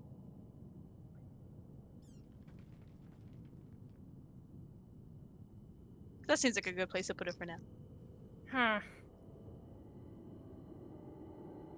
But yeah. I say we you know, get away from here. Material and geo-arcane sciences. So there's some sort of minerals he's looking for? I'm not sure I understand that. I mean, he did have some shards in his pack, assuming that the other one we found was of the wizard. Yes, unless he brings out the shards. Yeah, he had these, and well, he was apparently looking for more or for similar materials, and he had all this testing stuff. Looks like it could probably be used to test rocks. Ah, yes, that actually makes sense.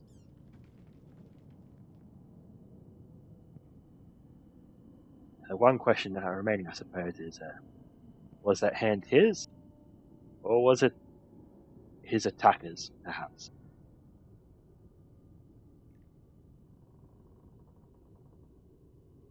Is it weird for, you know, wizards to have tattoos? I mean, I feel like knowing Peyton, he doesn't seem like the type of guy to get a tattoo.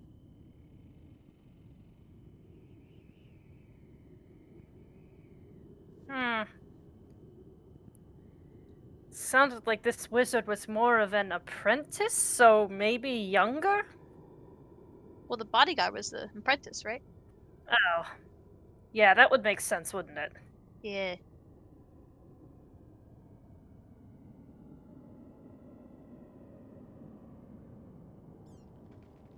I don't know. I do say. I'm just wondering who these are. Yeah, I do say we move on because being in one place for too long, these guys, I don't want to end up like them. Yeah. Maybe we should keep our distance from this section of the city.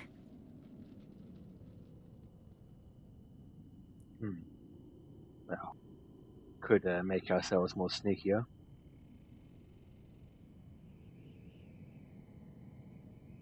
And Yeah. we'll need to get on land eventually. Water walking won't last forever.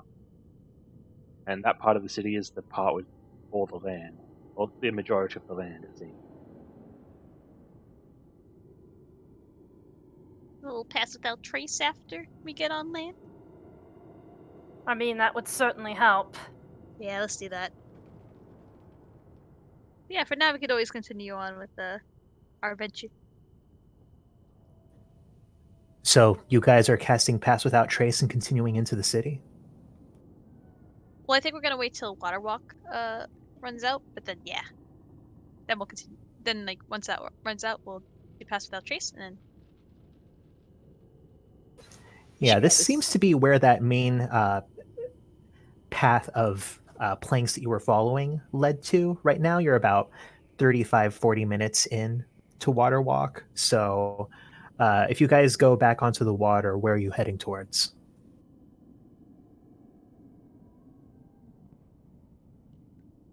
I thought we were heading inland. Yeah, I'm a little bit confused on what the plan is. Yeah, Me we too. should talk to that then. We can walk on water a bit longer, but we'll have to go on land soon. Oh, okay. Oh. Alright. Yeah. We're Yeah, on land yeah. now. We could go back out into the water, or we could keep going towards the land. You know, in that case, I'm sorry. I made things confusing. Let's walk towards the land. Yes. The one problem with the land being it has corpses that seem to be warning signs on it. Oh. Yes, well, clearly that is the most interesting place to be if someone wants to keep people away from it. Of course. Yeah, true. March towards the danger to get the best experience. It's logical. Follow the dead body road? But the land that we're on right now, is that just like farther away from the other bodies?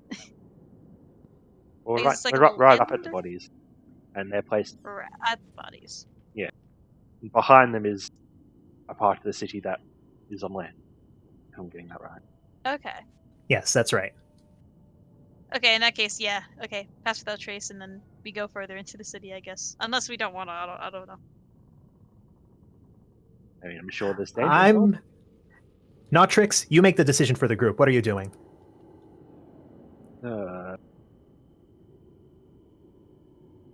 Tentatively, we'll go back. We'll go forward. We pass without trace, and if we run into All right, trouble, good. we'll go. Who's casting Pass Without Trace? Me. All right, Okay. Dawn casts Pass Without Trace on everyone.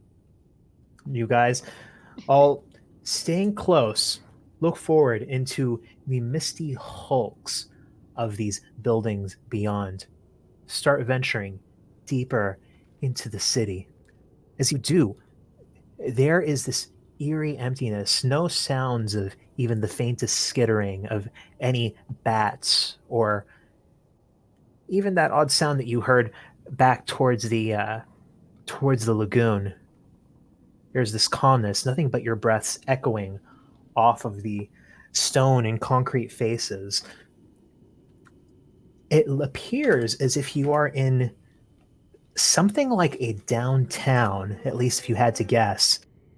You find yourselves walking down this broad avenue, the street composed of these wide zigzags of white marble and dark granite, though at the sides they crumble into these large fonts at the center, almost looking like they may be planters, and towards the buildings themselves, which are sinking on their foundations. You can see that there are shattered facades of metal reinforced concrete. Above, there are these twisted archways, crumpling metal grids that actually regularly stretch across the street, only bent out of shape by the passing of time. And there are these cracked plaster catwalks that seem to rise about 30 feet above the level of this broad avenue that have an intricacy of craftsmanship and this complex geometry to them, even despite all of the corrosion, that belies the level of sophistication that you have maybe only seen in some very presentational dwarven architecture. You can see that there are inlaid motifs on the faces of some of these buildings. They are these elaborate sunrises, these elaborate rays, and these elaborate tessellations.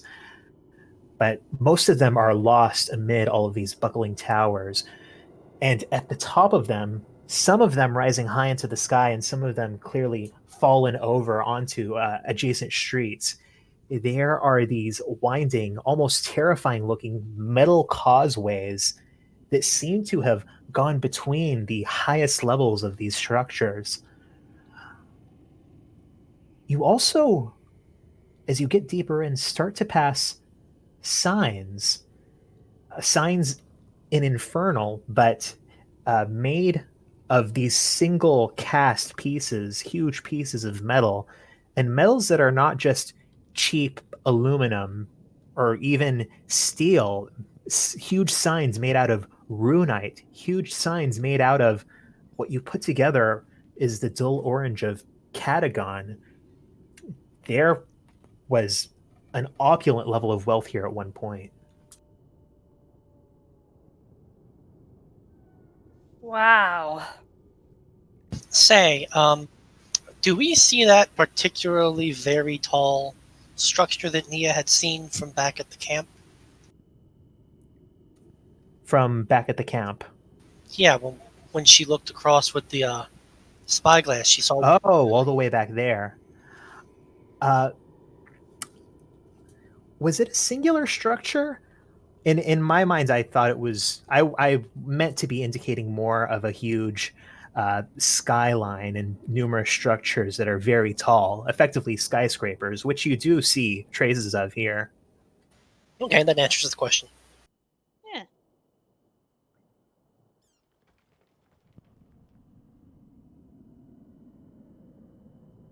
These signs certainly are, well, expensive.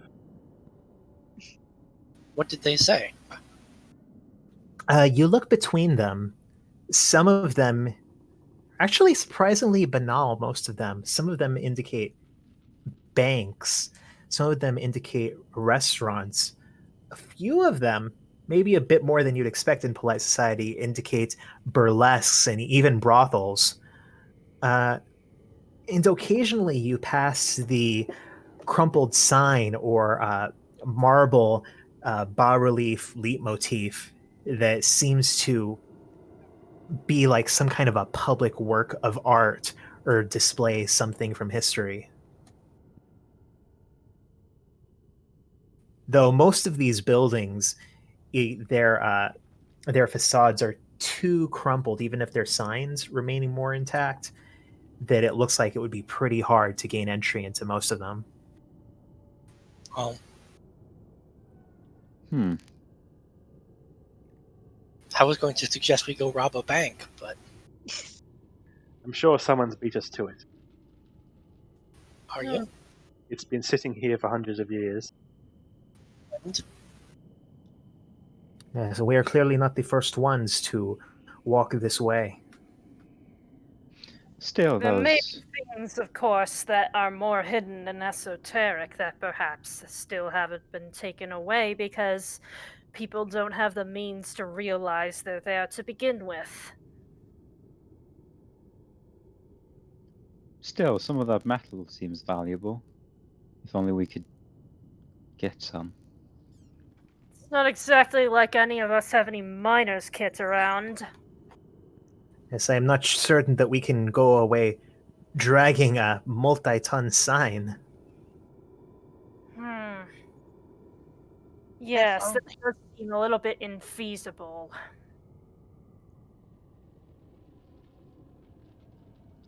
Um, well, as we're walking down this avenue, are there any?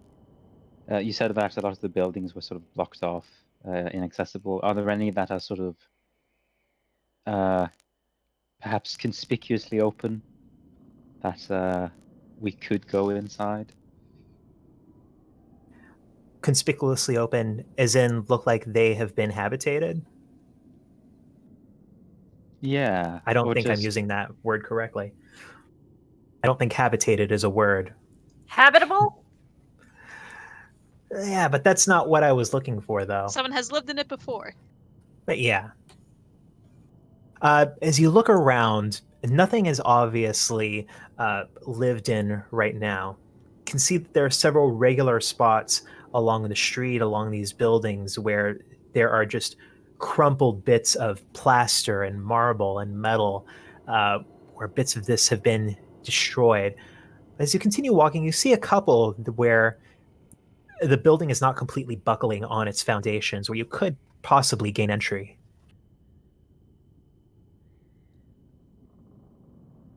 Yeah, let's explore one of these buildings.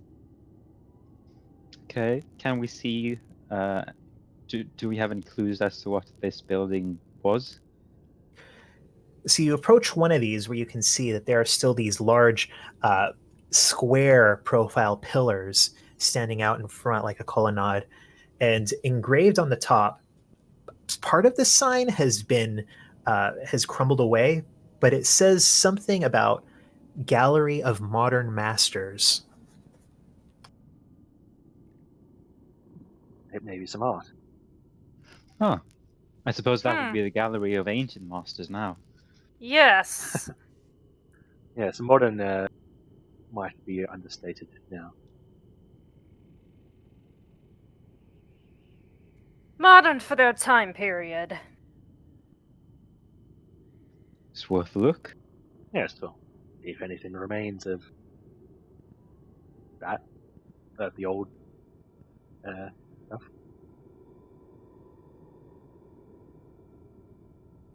We've been on that tile for long enough. So you enter in, kind of ducking underneath this collapsing lintel. You can see it is dim in here. Rubble is strewn across the floor of this mostly barren space without walls. You see that there are uh, a few places where there are just corners of ancient parchment stuck to the wall, but most of them, the parchment itself, aside from the bits where it was affixed with, you assume, something a little bit more resilient, has mostly either faded or just completely disintegrated. But you see on the far edge, there appear to be a few almost more like sculptures, relief sculptures that catch your eye.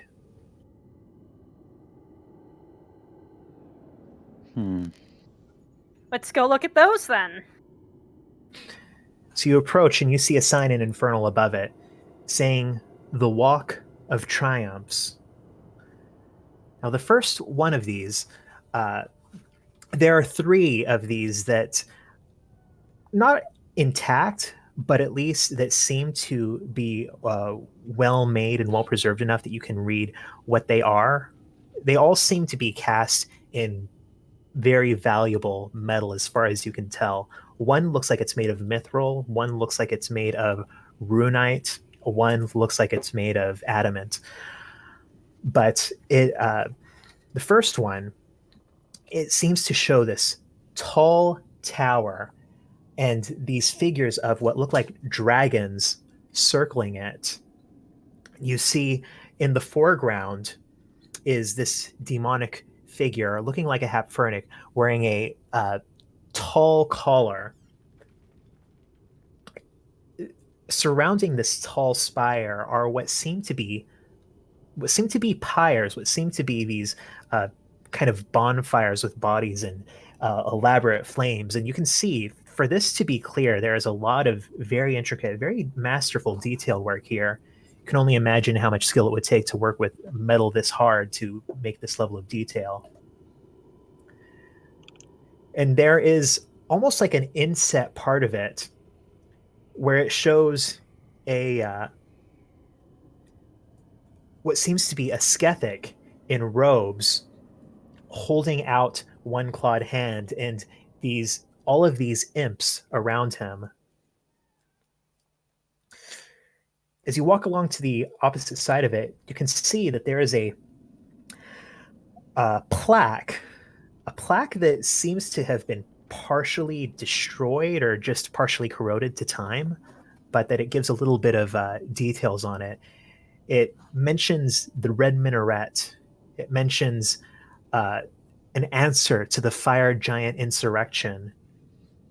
It mentions a battle against both traitorous enemies and something else. And then it talks about the Skethic conjurer Calibath, who perished while summoning centurions.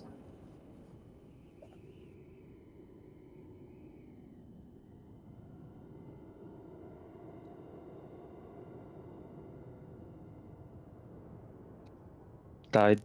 Oh, okay. Hmm. Oh. So do you think these different things align with, well, the statues?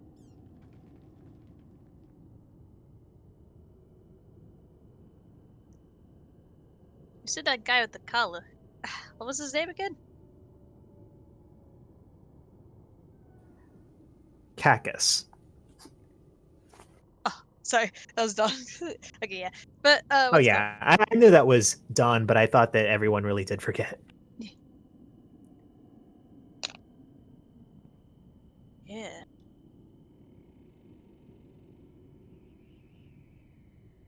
So one of these is about the construction of the minaret, or maybe not, or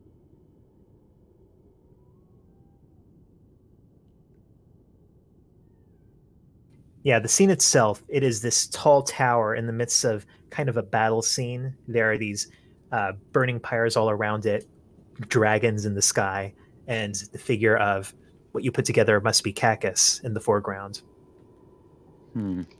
Well, we did learn that dragons and giants were their enemies from the statues.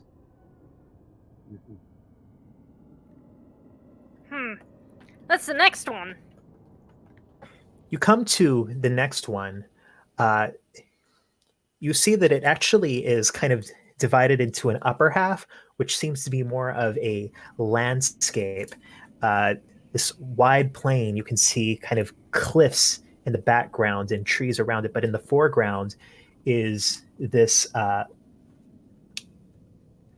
structure, multiple pillars, sweeping buttresses, and Logi. This is the same structure that you saw in that vision in the Taurus guide to Duke Nemesis.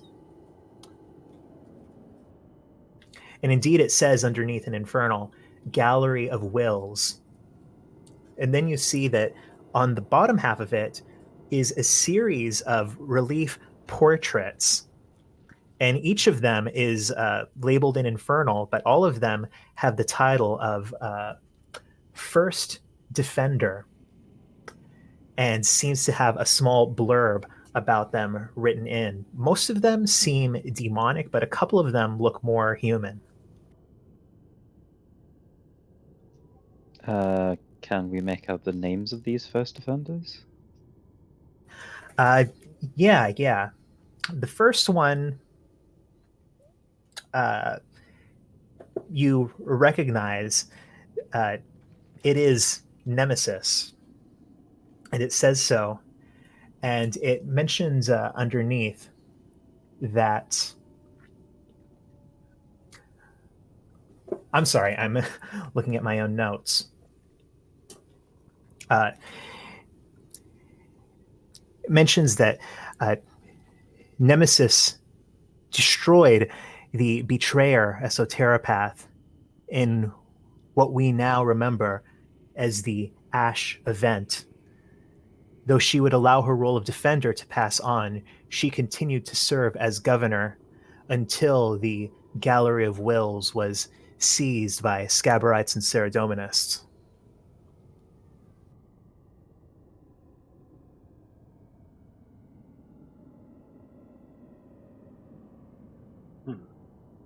Fairly not far north for there to be Scarabites.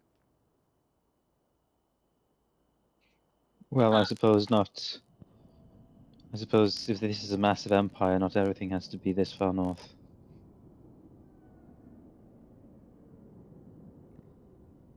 Who knows where this gallery is?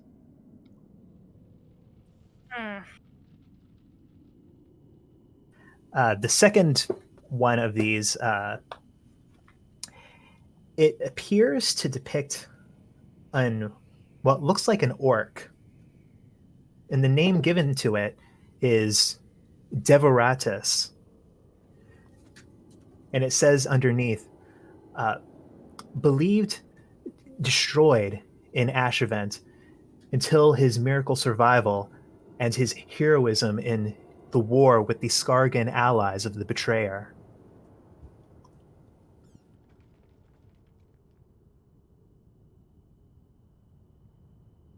Devratus has a face this time. I'm like an awesome.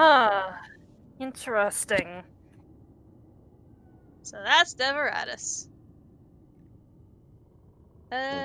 One of his faces, perhaps. Yeah, one of them.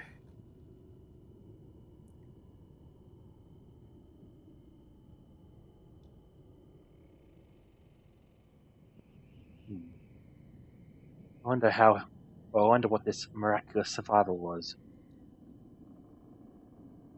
Well, isn't that? I suppose we'll have to keep that in mind. Let's keep looking. Well, real fast, what was this event? The something of ashes? The Ash event. The ash event. Huh. Oh. But yeah, you can see that aside from this, there are more than a dozen other names and like portraits on there. Most of them have less detail than that one. It seems like these first offenders presided over more peaceful times. And yeah, most of them are demons, except for a couple of faces that appear to be human.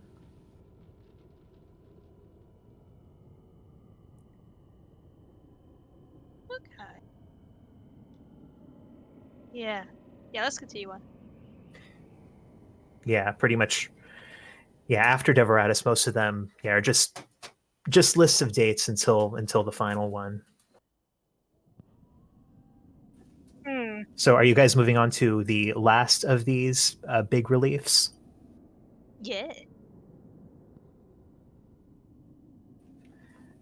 So, you move on to the last one, and it is a depiction of uh,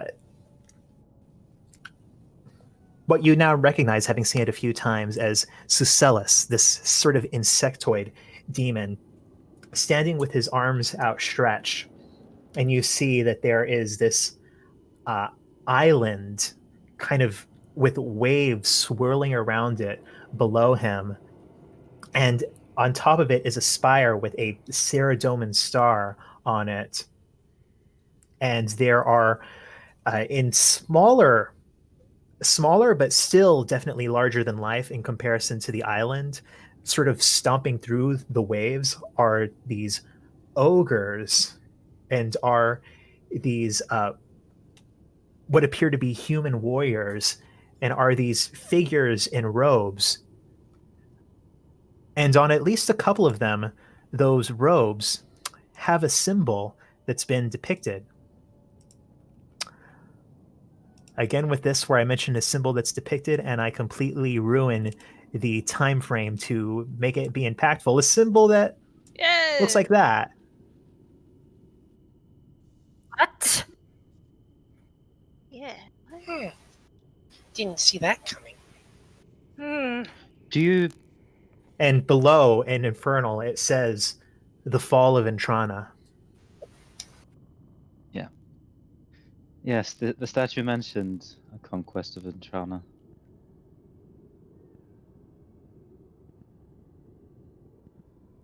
Those figures with robes, with that symbol, do you suppose they are the Don, what do you call them? The mind something? Oh, the mind slayers? I look at them. Do they look like mind slayers? I mean, they're definitely not the same robes that the growth keepers were wearing at the greenhouses. Just looking at it, they look like kind of nondescript, stylized robes. And not all of them even have that symbol engraved on them, just a few. None of them look. There's nothing that tells you that they're mind slayers. Yeah. I look at Loki and say, I mean, no, nothing really screams mind slayer. I would guess if they want to draw a mind slayer, they draw them more, lanky looking because of how tall they are. It's not out of the realm of possibility, though. Still. At this point, I should have just learned to expect this to come up in the most unlikely places.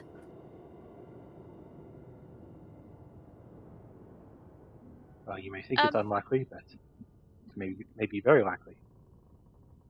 Yes, that's fair.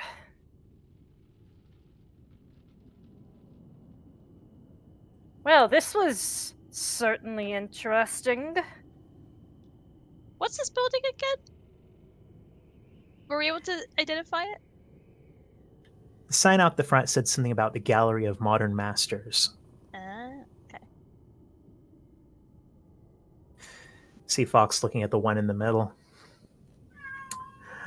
I always thought that it would have been all demons in the Zamorakian Empire. Surprised to see a few humans that were apparently in positions of power, though I suppose I should not be. Yes. Well, judging by what we've seen, there were very a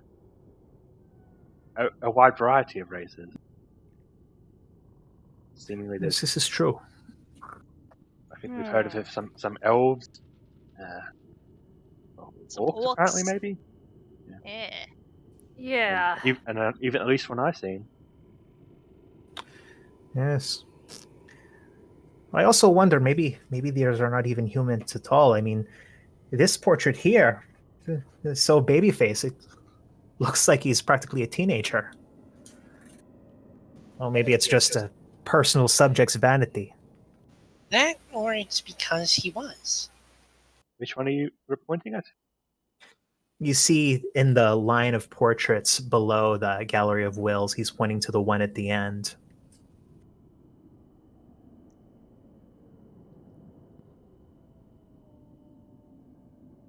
Is anything said about this one at the end? Below, it gives the name of this person as Q.H. Renault. Mentions he is a young prodigy cleric and demonologist. He was the defender of the Gallery of Wills in the wake of the Scabrite attacks that brought it low. He vanished at sea investigating the Lunar Queens. Lunar Queens? What the heck? That's the second time we've heard a mention of something called a queen. Zamorak's queens? Something like that? No, the last ones we heard were the Queens of the Betrayer. Yeah, that. Indeed. So You they think were these they may were be the the same thing?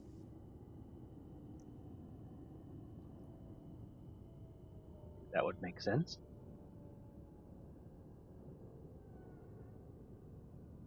It seems that this is the line. Well, this is the line of the defender, the Gallery of Wills.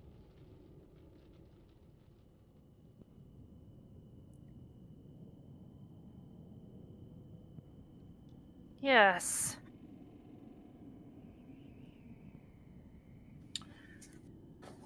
Fox moves to the window. He says, "It's somewhat difficult to see with all of this fog, but it looks like the sun is getting low. We've lost most of the day.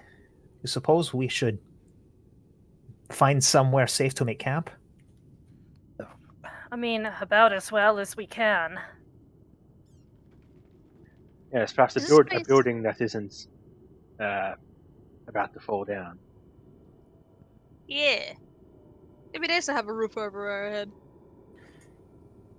He pats one of the supporting pillars. Seems pretty sturdy. Is there are there upper floors to this building? They would be more hidden. Steps around. You don't see anything like stairs, but as you walk around this open floor plan, you can see, aside from what seems to be a large central pillar that's solid, there's a little bit of what seems to be the floor above that's partially collapsed that you could probably scramble up.